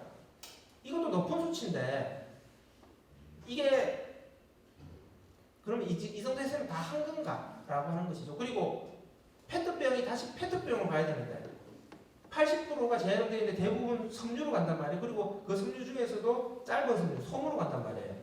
페트병을 재활용해서 만든 섬유를 가지고 소파 채우고 인형 채우고 자동차 그 시터 안에 있는 채용제 이런 걸 쓴단 말이에요. 그러니까 페트병을 재활용해서 이렇게 손 만든 게 맞냐? 라고 하는 것이죠. 페트병이 순환경제 개념에 맞게 제대로 순환된다라고 하는 것은 페트병이 끊임없이 페트병으로 순환을 하는 거거든요. 지금 우리나라는 이거 거의 못한단 말이에요. 그러니까 지금 우리나라의 현재 페트병 재활용 체계는 순환경제에 걸맞는 완성된 모습이다 라고 이야기할 수가 없는 것이죠. 독일의 페트병 재활용률은 몇 프로일까요? 98%예요. 인간미가 없는 민족이군요. 독일은 왜 그렇게 페트병 재활용률이 높을까? 페트병 하나당 0.25유로 400원의 보증금을 때려요. 그러니까 악착같이 소비하고 나서 빈 페트병을 들고 마트로 가져가야 돼요. 그리고 그냥 버리면 400원을 손해보는 거예요. 그러니까 내가 안 가져가더라도 누군가는 주어서 마트로 가져가게 됩니다. 그러니까 일단은 재활용률이 98%까지 올라가게 되는 것이고요. 생수 페트병만 따로 모으는 거예요. 깨끗하죠. 그냥 우리가 그냥 분리배출하면은 여러 쓰레기들하고 다 섞여버리니까 깨끗하게 배출하더라도 선별장에서는 다 오염된 상태가 돼버려요. 그러니까 다시 생수를 만드는 페트병에 넣기가 좀 끄림직해지는 것이죠. 그런데 생수 페트병만 따로 모으게 되면 깨끗한 거잖아요. 그러니까 다시 페트병에 넣을 수가 있는 것이죠. 그래서 독일 가면은 생수 페트병의 절반이 재생원료를 넣어요.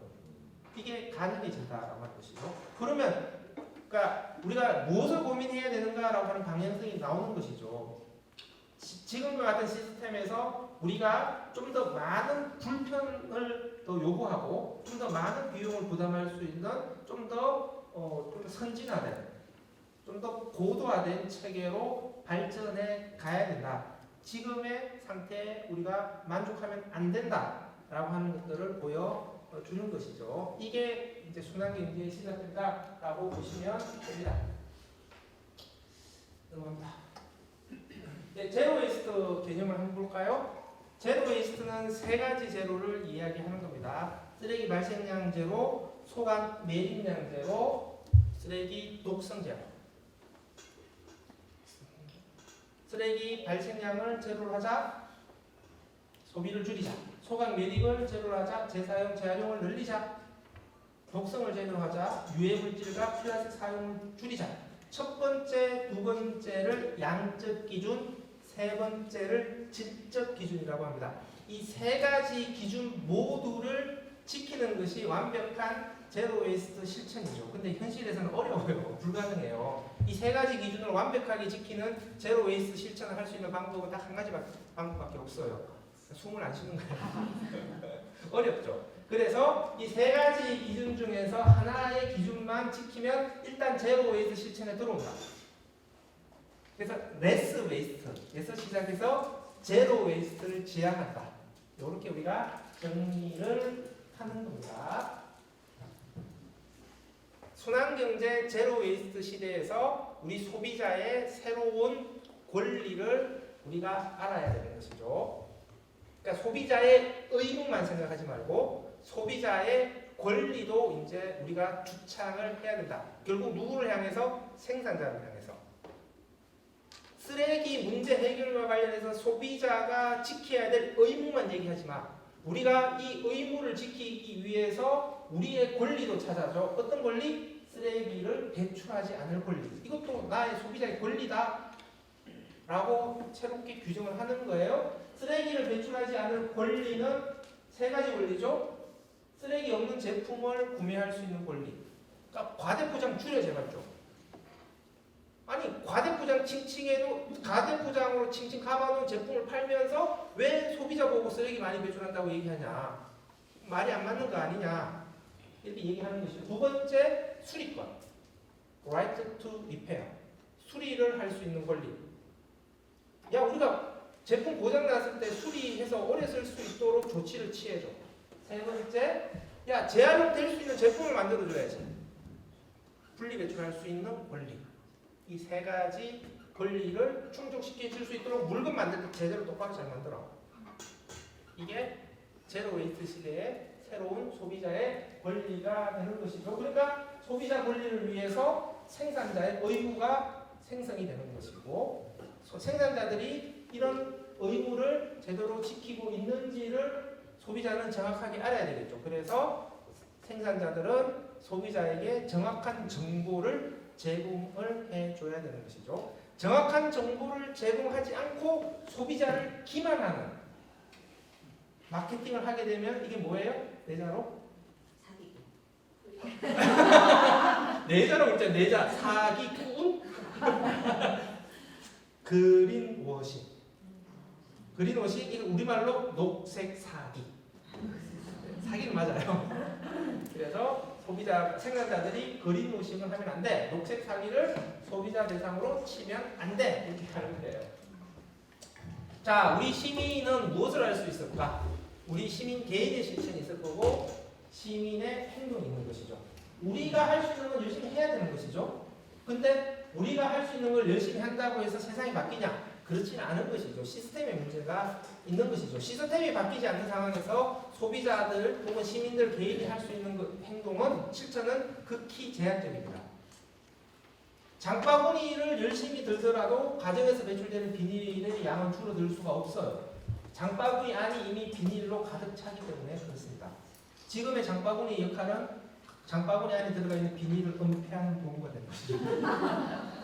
결국은 물건을 생산하고 유통하는 단계에서의 비닐의 사용이 줄어들지 않으면 소비자의 실천만으로는 문제가 해결되지 않는다. 그러니까 소비자의 권리를 찾기 위한 적극적인 소비자, 시민들의 문제 제기가 있어야 되는 것이죠. 이게 시민 행동입니다. 그래서 시민 개인의 실천에만 함몰되지 말고 생산자와 정부를 향한 우리 시민들의 적극적인 문제 제기가 필요하다. 그리고 이것을 하기 위해서 풀뿌리의 자발적 모임들이 있어야 된다. 그 속에서 많은 쓰레기에 대한 이야기와 고민 속에서 우리가 할 수 있는 실천들을 찾아가자라고 합니다. 얼마 전에 담양 갔을 때 제가 감동을 받았던 사실이죠. 유명한 담양 떡갈비 집이거든요. 엄청나게 크잖아요. 여기 손님들이 들어가서 여기 일회용 물티슈 갖다 줘. 그러니까 직원들이 저희 가게에는 일회용 물티슈를 제공하지 않습니다. 손 씻고 오세요. 식당 입구에 아예 세면대 설치해놨어요. 그러니까 이거 여러 번 이용해봤던 손님들은 알고서 미리 들어올 때 손을 씻고 들어오는 것이죠. 그러니까 이런 식으로 또 제야의 곳곳에서 환경을 지키기 위해서 실천하고 계시는.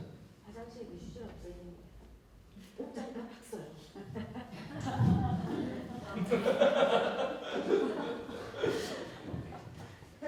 자, 이제 올바른 분리배출 방법에 대해서 살펴보겠습니다. 여기 한 30분 딱 걸려요. 지금 3시 10분이니까 3시 40분까지는 정확하게 맞춰드리도록 하겠습니다.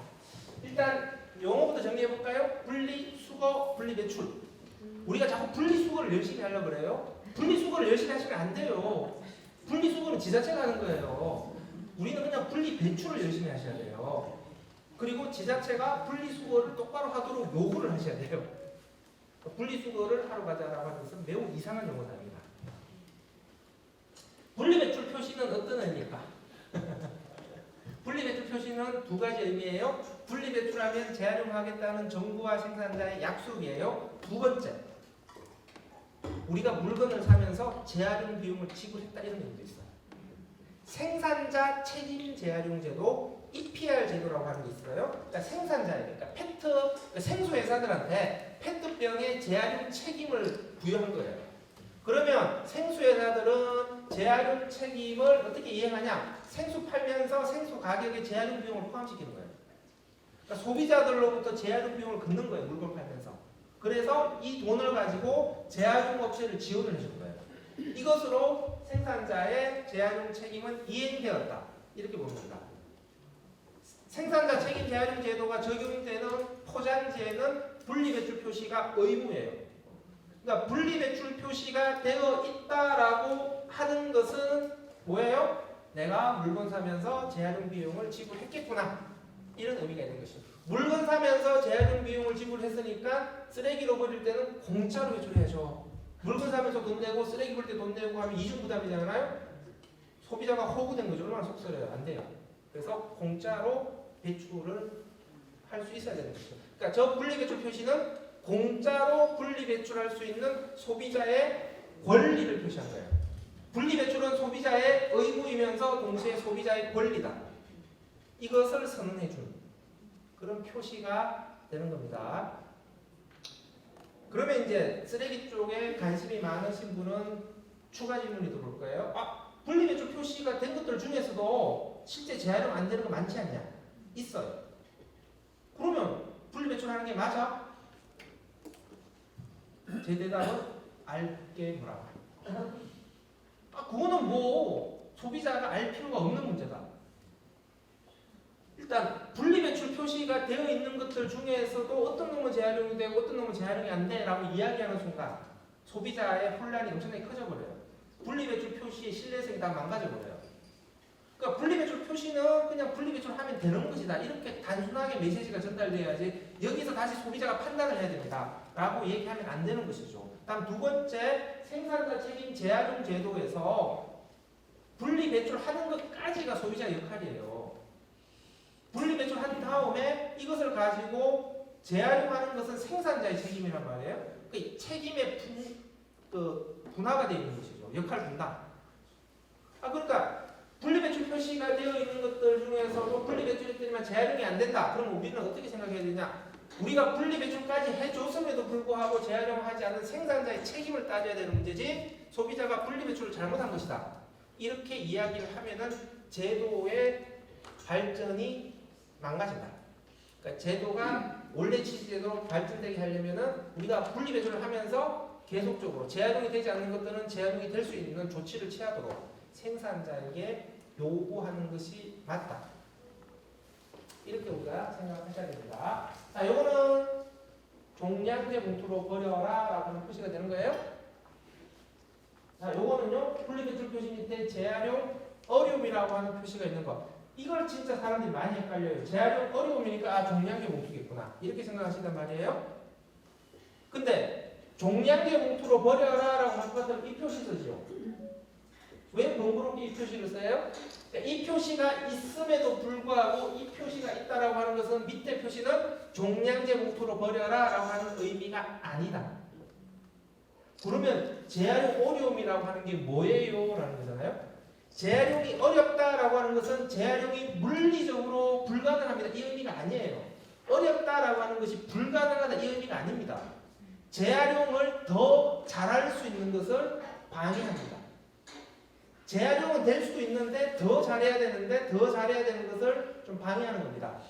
요런 정도의 의미예요. 그러니까 생산자들이 니들이 물건을 좀 잘못 만든 거야. 재활용을 더 잘하게 만들어야 되는데 자꾸 예쁘게 보이려고 뭔가 하다 보니까 재활용을 방해하는 제품을 만든 거잖아. 좋은 말 할 때 빨리 고쳐. 안 그러면은 재활용 어렵다는 표시에서 니들 애먹일 거야. 생산자 협박하는 거예요.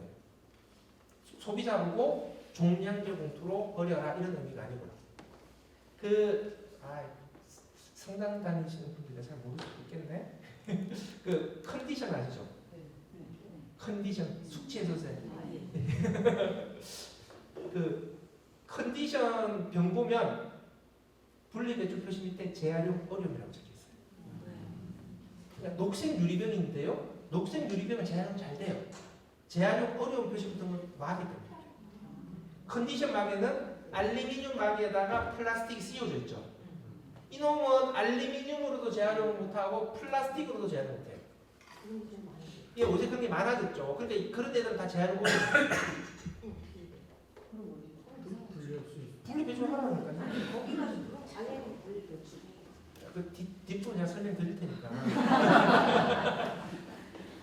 그래서 녹색 유리병의 재활용에는 아무런 문제가 없어요. 근데 이제 마개까지 재활용을 해야 되는데 마개의 재활용을 어렵게 만들어 버렸잖아요. 그러니까 재활용에 뭔가 좀 더 잘할 수 있는 재활용을 좀 뭔가 망가뜨리는 개념이 되는 거잖아요. 그러니까 빨리 마개를 알루미늄 마개로 단순화시켜. 얘들 보고 너 왜 알루미늄 마개 쓰다가 알루미늄 마개에 플라스틱을 더 씌웠어? 라고 물어보니까 숙취 소재니까 술 취한 사람들이 마시는 거잖아요. 술 취해서 마개 열다가 알루미늄 마개는 손을 뺄 수가 있다. 그러면 소주 마개는 소주 마시면서 다 손 베일 텐데 그냥 예쁘게 만들려고 예쁘게 보이려고 그렇게 한 거거든요. 근데 뭘 자꾸 홍삼 같은 것도 그렇게 나오는데. 네, 그렇습니다. 그래서 그냥 분리배출 하시면 되는 거다. 자, 분리배출의 기본은 칙, 비행, 분석, 비우고, 헹구고, 분리하고, 섞지않는다. 이거 이제 유치원생들도 다 배우는 거예요. 다 하셔야 돼요. 유튜브 들어가셔서 뽀로로 비행 분석 쳐보세요. 그러면 뽀로로가 노래하면서 알려주세요. 뭐 배우세요? 그렇게 우리면 안 되는 거예요. 그죠?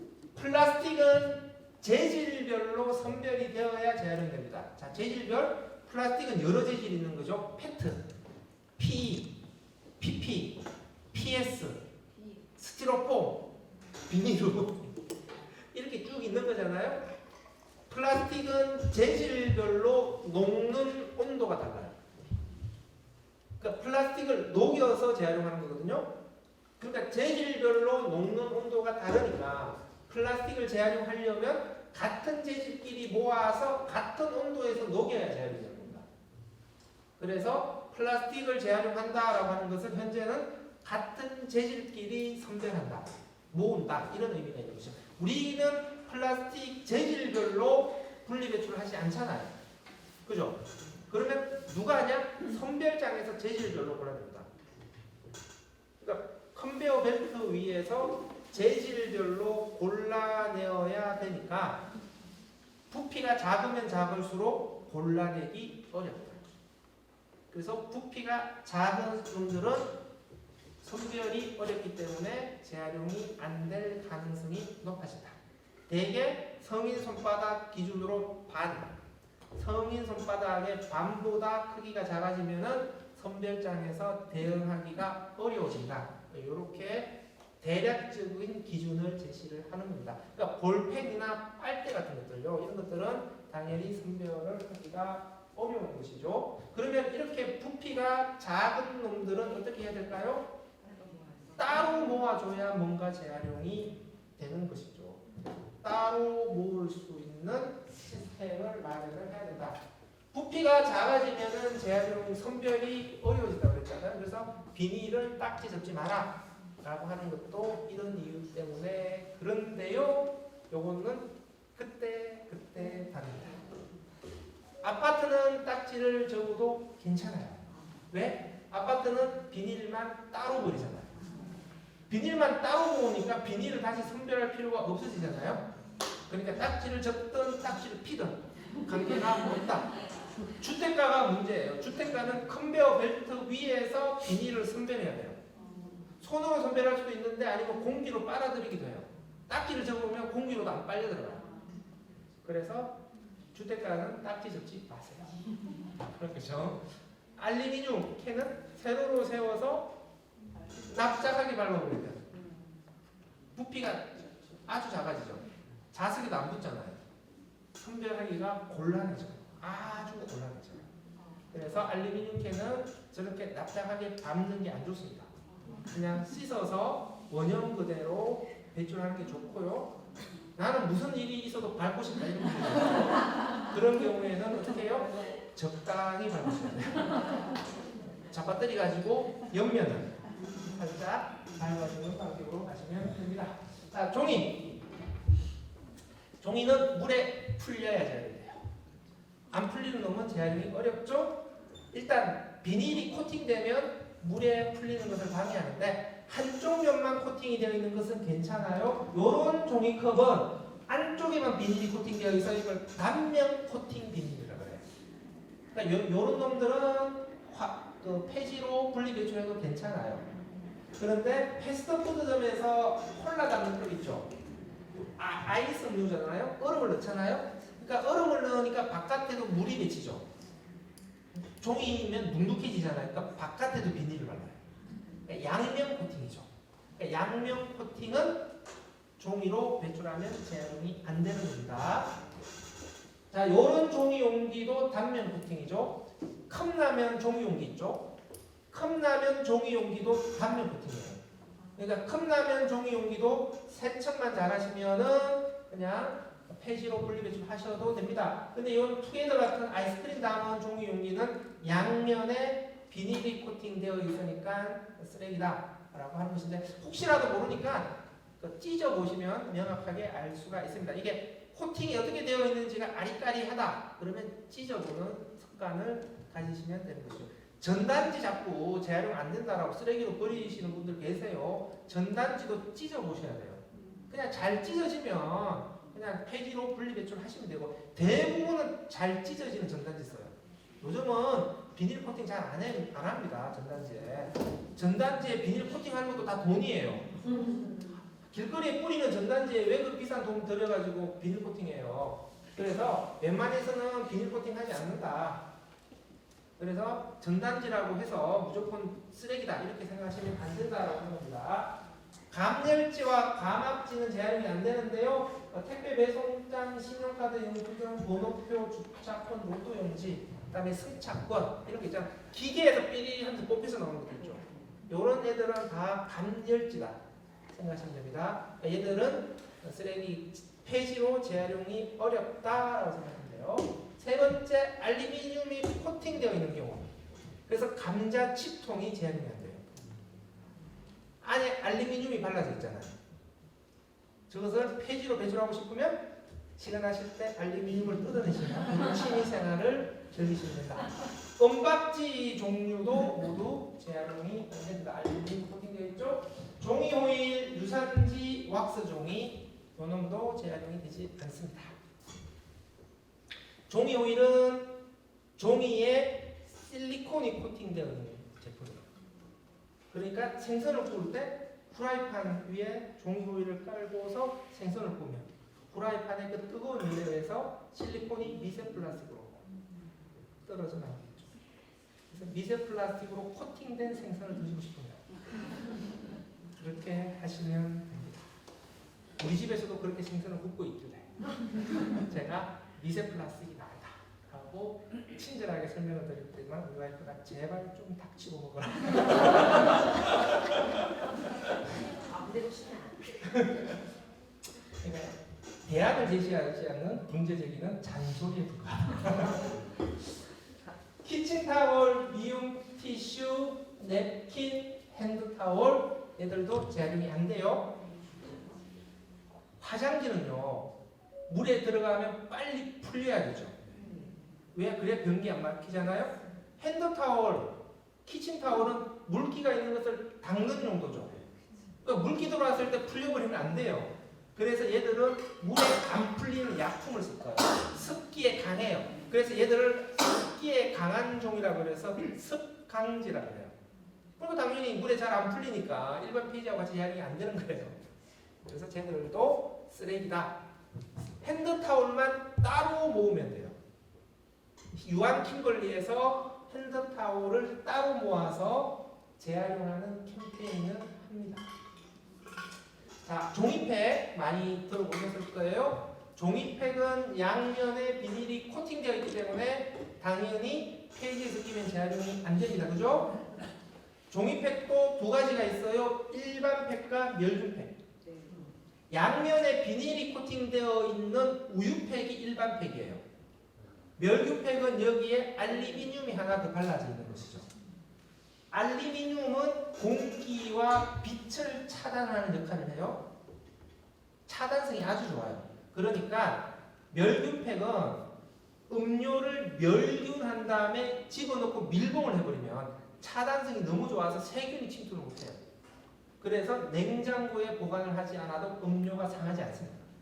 근데 우유팩은 냉장고에 보관을 하지 않으면 우유가 상해버리죠. 차단성이 약해서 그래요. 그러니까 종이의 구조와 기능이 다른 것이죠. 종이의 구조가 다르기 때문에 섞이면 서로가 서로의 재활용을 방해합니다. 그래서 우유팩 따로, 멸균팩 따로, 제지회사로 들어가야 재활용이 되는 것이죠. 그럼 어떻게 할 거냐? 일단은 아파트의 경우에는 아파트 분리배출 장소에 종이팩 수거함이 설치가 되고 우리가 여기 그냥 종이팩을 배출하면은 재활용업체에서 가져가서 자기들이 일반 팩과 멸균팩으로 선별해서 제지회사로 보내주면 돼요. 근데 그거 안 하고 그냥 막 푼다고 하더라고요. 안 하니까 문제인 것이죠. 이게 어떻게 되면 다그 폐지로 배출해버리잖아요. 그러니까 우리가 종이팩 분리 배출을 쉽게 하려면은 모든 아파트 분리 배출 장소에 종이팩 수거함이 설치가 되어야 된다. 그래야 우리가 종이팩을 쉽게 분리 배출할 수가 있다. 이것을 빨리 지자체가 해결해 줘야 된다. 자꾸 저한테 뭐라 그러지 마세요. 제가 할 수는 없어요. 주택가 지역의 경우에는 주택가의 재활용품 분리배출 방법은요. 지금 사람들이 많이 착각을 하는데 그냥 투명한 봉투에 한꺼번에 넣는 게 제일 좋아요. 왜 그런지 아세요? 주택가의 재활용품은 선별장 컨베어 벨트 위에서 선별을 하기 때문에 그래요. 그러니까 캠페트 유리병 이렇게 선별하는 건 컨베어 벨트 위에요. 그렇기 때문에 수거할 때도 차에 한꺼번에 실어요. 차에 한꺼번에 싣고 컨베어 벨트 위에 한꺼번에 올려요. 그러니까 주택가 지역의 경우에는 선별을 방해하는 게 봉투를 많이 쓰는 거예요. 그러면 봉투를 일일이 다 뜯어야 되거든요. 선별장이 그게 더 힘들어요. 그러니까 괜히 내가 분리배출 품목별로 구분해서 잘한다고 해서 작은 봉투에 하나씩 담아서 배출하는 게 더 안 좋다는 거예요. 차라리 투명한 큰 봉투에 한꺼번에 다 담아주는 게 봉투 한 번만 뜯어도 되니까 그게 훨씬 더 낫습니다. 그래서 일단 투명한 비닐봉투에 캠페트 유리병 종이팩 한꺼번에 나와요. 그리고 가서 선별장 컨베어 벨트에 의해서 종이팩을 선별할 수 있게 해라. 그러니까 이런 보편적인 체계가 만들어지는 게 중요한데 더 재활용이 잘 되게 하고 싶으면 가져가라. 주민센터로. 펼쳐서 주민센터로 가져가라. 그래서 화장지를 받아라. 불편한데 종이팩을 더 잘 재활용할 수 있는 방법은 저런 방법이 있다. 그런데 너무너무 불편하다. 이걸 하기 싫으면 그러면 어떻게 하면 좋냐? 에코야 얼스 서비스라는 걸 이용해봐라. 에코야 얼스라고 하는 앱을 다운받으시면 돼요. 그래서 회원으로 가입하시고 종이팩을 모아요. 한 박스가 차면은 수거 신청을 눌러요. 택배가 가져가요. 집에서 그냥 편안하게 분리 배출할 수가 있어요. 그리고 킬로그램당 100원의 포인트를 나한테 줘요. 내가 돈을 받는 거죠. 그리고 탄소 중립 실천 포인트에 내가 회원을 가입하면 나라에서 또 나한테 100원을 줘요. 그러면 킬로그램당 200원을 받을 수가 있어요. 그래서 종이팩을 조금 더 편하게 분리 배출할 수 있는 실천을 하고 싶으면 에코야 일스라고 하는 서비스가 있으니 저것도 한번 이용을 해보셔라 라고 하는 거고요. 자, 보증금이 붙어있는 유리병은 판매점으로 가져가서 보증금을 돌려받고 빈 병은 보내서 공장에서 씻어서 재사용하는 겁니다. 보증금이 붙어있는 병은 재사용하는 병이다. 소주에는 100원의 보증금이 붙어있고요. 맥주에는 130원의 보증금이 붙어있는데 우리나라 맥주만 130원 붙어있어요. 수입 맥주는 안 붙어있어요. 왜 그럴까요? 수입 맥주는 빈 병을 그 나라로 보낼 수가 없어서 보증금을 붙일 필요가 없어요. 이런 말을 하면 꼭 아시는 분이 버드와이저에 보증금 붙어있는 것 같다 라고 추정하시는 분이 계세요. 그 버드와이저는 우리나라에서 만든 버드와이저. 350원은 백화수복 대병, 정종 대병에 350원 붙어있고요. 같은 정종이라도 경주 복주에는 안 붙어있어요. 왜? 회사 마음이에요. 법적 의무가 아니에요. 회사가 선택할 수 있도록 하기 때문에 그렇습니다. 재사용을 해야 되기 때문에 마개를 닫아서 보호해 주는 게 좋다라고 하는 겁니다. 아, 종이 안 되고요. 안 됩니다. 이상한 곳에 꽂히시는군요. 그 맥주 따실 때요, 자꾸 숟가락으로 따세요. 맥주 따실 때 숟가락으로 따시는 분들 계시다고요. 숟가락으로 따시면 숟가락 때문에 병 입구에 손상이 자주 일어나서 그 재사용을 방해합니다. 그래서 환경을 생각하시면 얌전하게 오픈으로 하시는 습관을 가지셔야 된다라고 하는 겁니다. 자, 유리병은 백색, 녹색, 갈색으로 선별한 다음에 파쇄해서 녹여서 그 색깔의 유리병으로 재활용을 합니다. 역시 유리병도 종이 라벨 안 떼도 돼요. 그냥 재활용 업체에서 다 선별합니다. 떼는 게 더 좋긴 한데 안 떨어지는 거 억지로 스트레스 받으면서 신경 쓰지 말라는 거예요. 그냥 벗겼을 때 잘 떨어지면 벗기시는 게 좋고요. 이게 안 되면 그냥 신경 끄셔도 된다. 다음에 알루미늄 마개도, 저 알루미늄 마개 그냥 분리 배출하면 자석에도 안 붙는 저 작은 마개가 선별이 돼요? 쓰레기예요. 그러니까 차라리 유리병에 닫아서 배출하게 되면은 재활용 업체에서 깨지면서 알루미늄 마개가 떨어져 나오면 요 놈을 모아서 한꺼번에 재활용하는 게 훨씬 더 효과적이다. 그런 측면에서 컨디션 마개 같은 게 나쁜 마개라는 거예요. 컨디션 마개는 그냥 쓰레기로 버리셔야 돼요. 그럼 오히려 유리병 재활용을 방해하기 때문에 그런 것이죠. 유리병이 녹는 온도에서 안 녹는 유리, 내열 유리예요. 유리 냄비, 유리 주전자는 쓰레기입니다. 재활용이 안 돼요.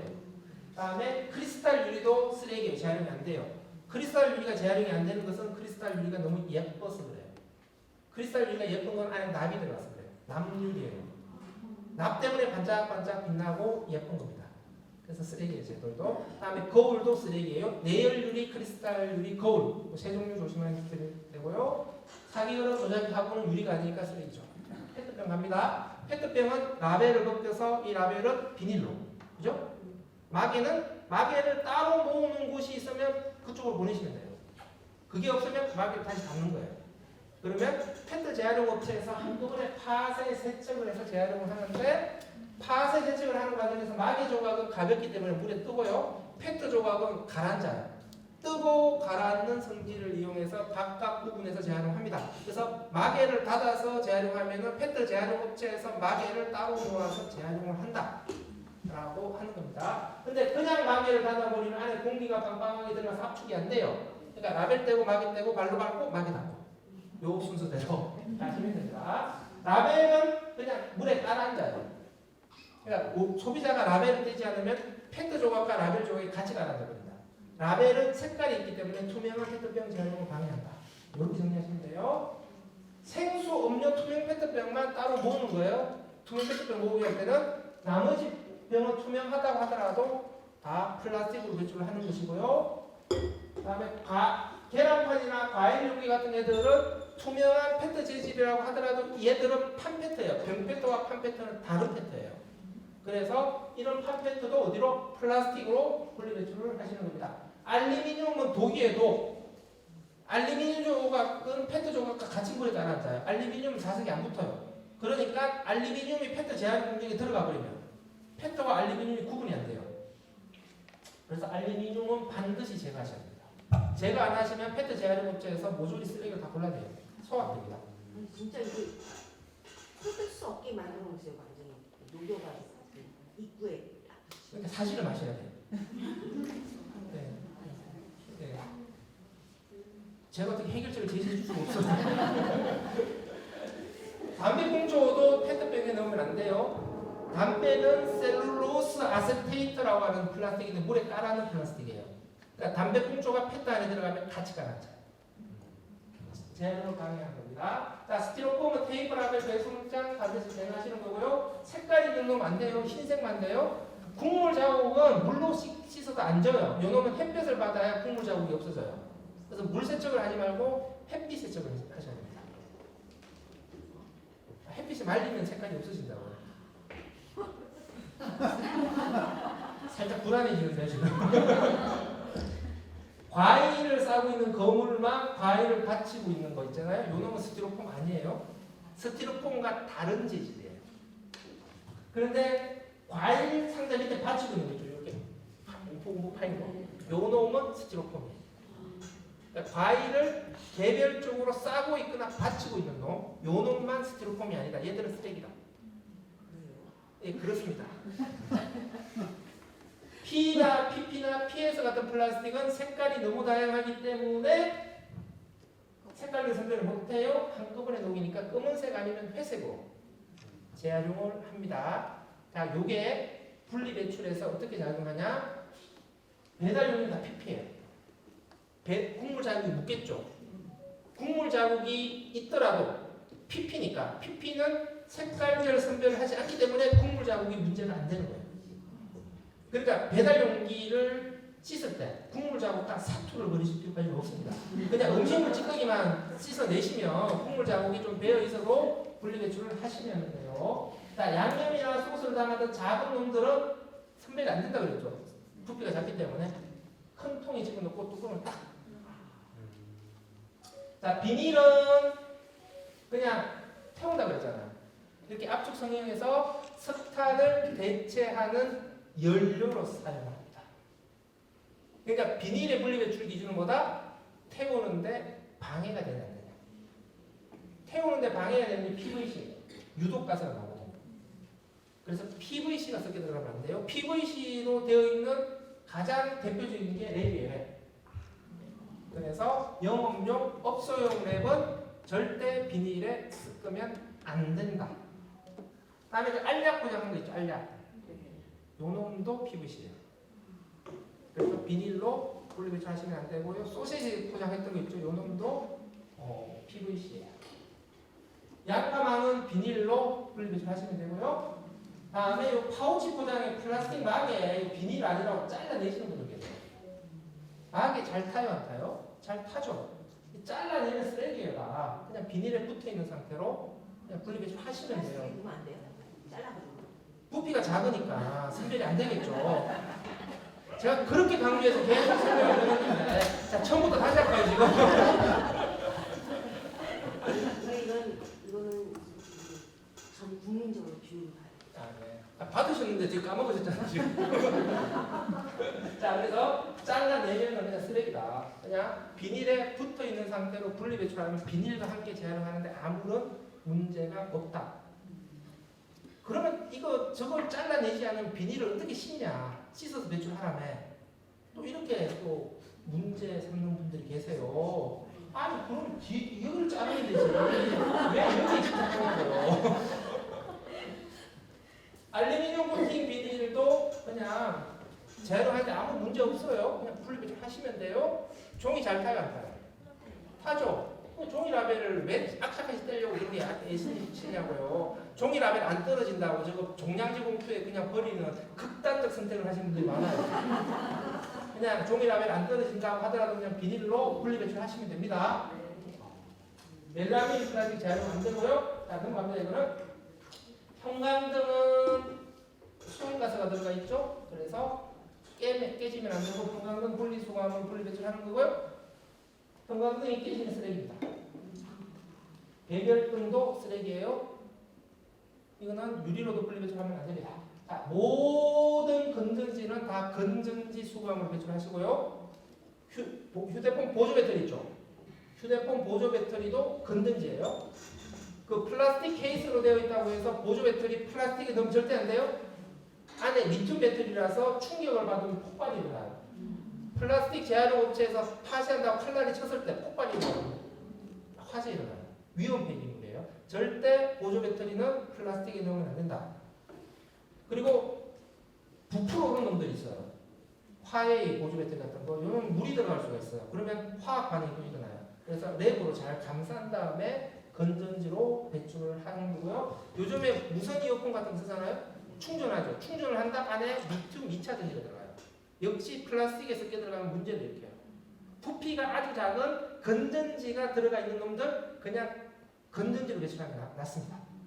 그러니까 2차 전지가 들어가 있는 부피가 아주 작은 전자제품들은 그냥 건전지 버릴 때 같이 버리는 게 속 편하다.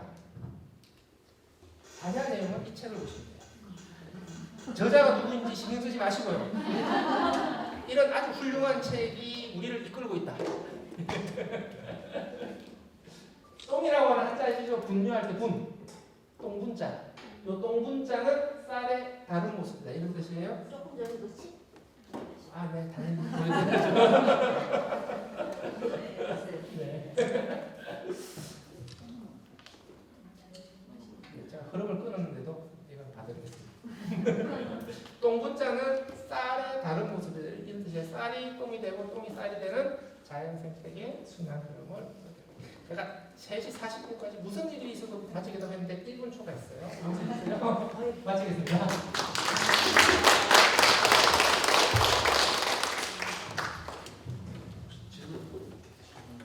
네. 한 분만. 그러면요. 마이크 좀. 저 그러면은 전선은 어떻게 걸어야 되는지 궁금하고요. 일단 먼저 전선 먼저 설명드릴게요. 그 충전 잭 같은 거 짧은 전선 있죠. 이놈은 선별 안 됩니다. 그런데 그 에코야 얼서 같은 데서 전선도 받아줘요. 그래서 짧은 전선은 전선만 따로 모으는 뭔가의 프로그램이 있어야 되고 긴 멀티탭 있죠. 이런 거는 선별장에서 선별합니다. 어디다가? 그냥 플라스틱 같은 데 버리세요. 그리고 아까 재활용 어려움이라고 써져 있어도 분리배출을 하려고 했는데 그러면은 이제 화장품 같은 무슨 팩트나 이런 거는 거울에 뭐 플라스틱에 뭐 이것저것 섞여 있는데 그게 떼지지가 않잖아요. 그러니까 제한이 안 돼요. 이게들은 분리배출 하더라도 제한이 안 되는데 일단은 분리배출하면서 화장품 회사에게 이것에 대한 대책을 세우도록 요청을 해야 되고 제일 좋은 방법은 그러니까 그런 품목들은 화장품 회사가 화장품 용기를 따로 모으는 조치들을 전면적으로 시행을 해야 됩니다. 그래서 화장품이야말로 보증금 제도를 적용시켜야 돼요. 그리고 아까 생산자 책임 재활용 제도를 통해서 그럼 기업이 먼저 그 물건을 팔 때 그 재활용비를 받는다고 했잖아요. 그러면은 그거를 그 재활용 업체에 그 기업이 줘서 재활용 업체에서 그 비용으로 이제 분리 수거를 해간다고 했잖아요. 그러면은 결국에는 기업은 그 돈을 받아서 전달해준 역할밖에는 안 한 거고 어떤 다른 책임을 지고 있지 않아요. 그래서 현재의 생산자 책임 재활용 제도는 기업이 소비자로부터 돈만 걷어서 납부하는 형식적 재활용 책임이다. 그래서 기업이 실질적인 책임을 이행하지 않는 게 아니냐. 그래서 순환경제에서 기업들에게 보다 강한 실질적인 재활용 책임을 요구하는 규제 조치가 강화되고 있는데 슬라이드에서 제가 설명을 생략하고 넘어간 부분만 콕 집어서 지금 역시 예리하십니다. 네. 네, 지금 강사님께서 설명해 주신 에코야 얼스 앱을 설치하시면은 뭐 종이팩만 1kg을 항상 모아야 되는 건 아니고요. 여기에 종이컵, 멸균팩, 우유팩, 알루미늄캔, 스틸캔, 배달 용기, 종이, 신문지, 리포지 포함이고요. PET병, 컵, 그리고 아까 전에 페트병 뚜껑, 그다음 폐전선이 모두 합해서 1kg만 넘으면 수거약 하거든요. 그래서 저 같은 경우는 이걸 굉장히 활용을 잘하고 있는데 집에서 이거 1kg 모으는 거 정말 어렵지 않아요. 제가 너무 팩으로 많이 나와가지고 슬픈데 그러니까 너무 수고롭지 않으니까 정말 앱을 깔으셔서 해주셨으면 좋겠습니다. 그 탄소 중립 실천 포인트도 가입하세요. 그 탄소 중립 실천 포인트 가입하시면 예를 들어서 스타벅스 앱을 까시고요. 텀블러를 들고 가서 그 스타벅스 앱으로 텀블러 주문을 하시면 스타벅스에서 400원 할인해 주고요. 탄소 중립 실천 포인트 300원 줘요. 그래서 내가 700원 더 절약할 수가 있습니다. 탄소 중립 실천 포인트도 가입하시면은 여러모로 실생활에서 그 경제적인 이익을 받을 수 있습니다. 녹색 실천도 하고 경제적 이익도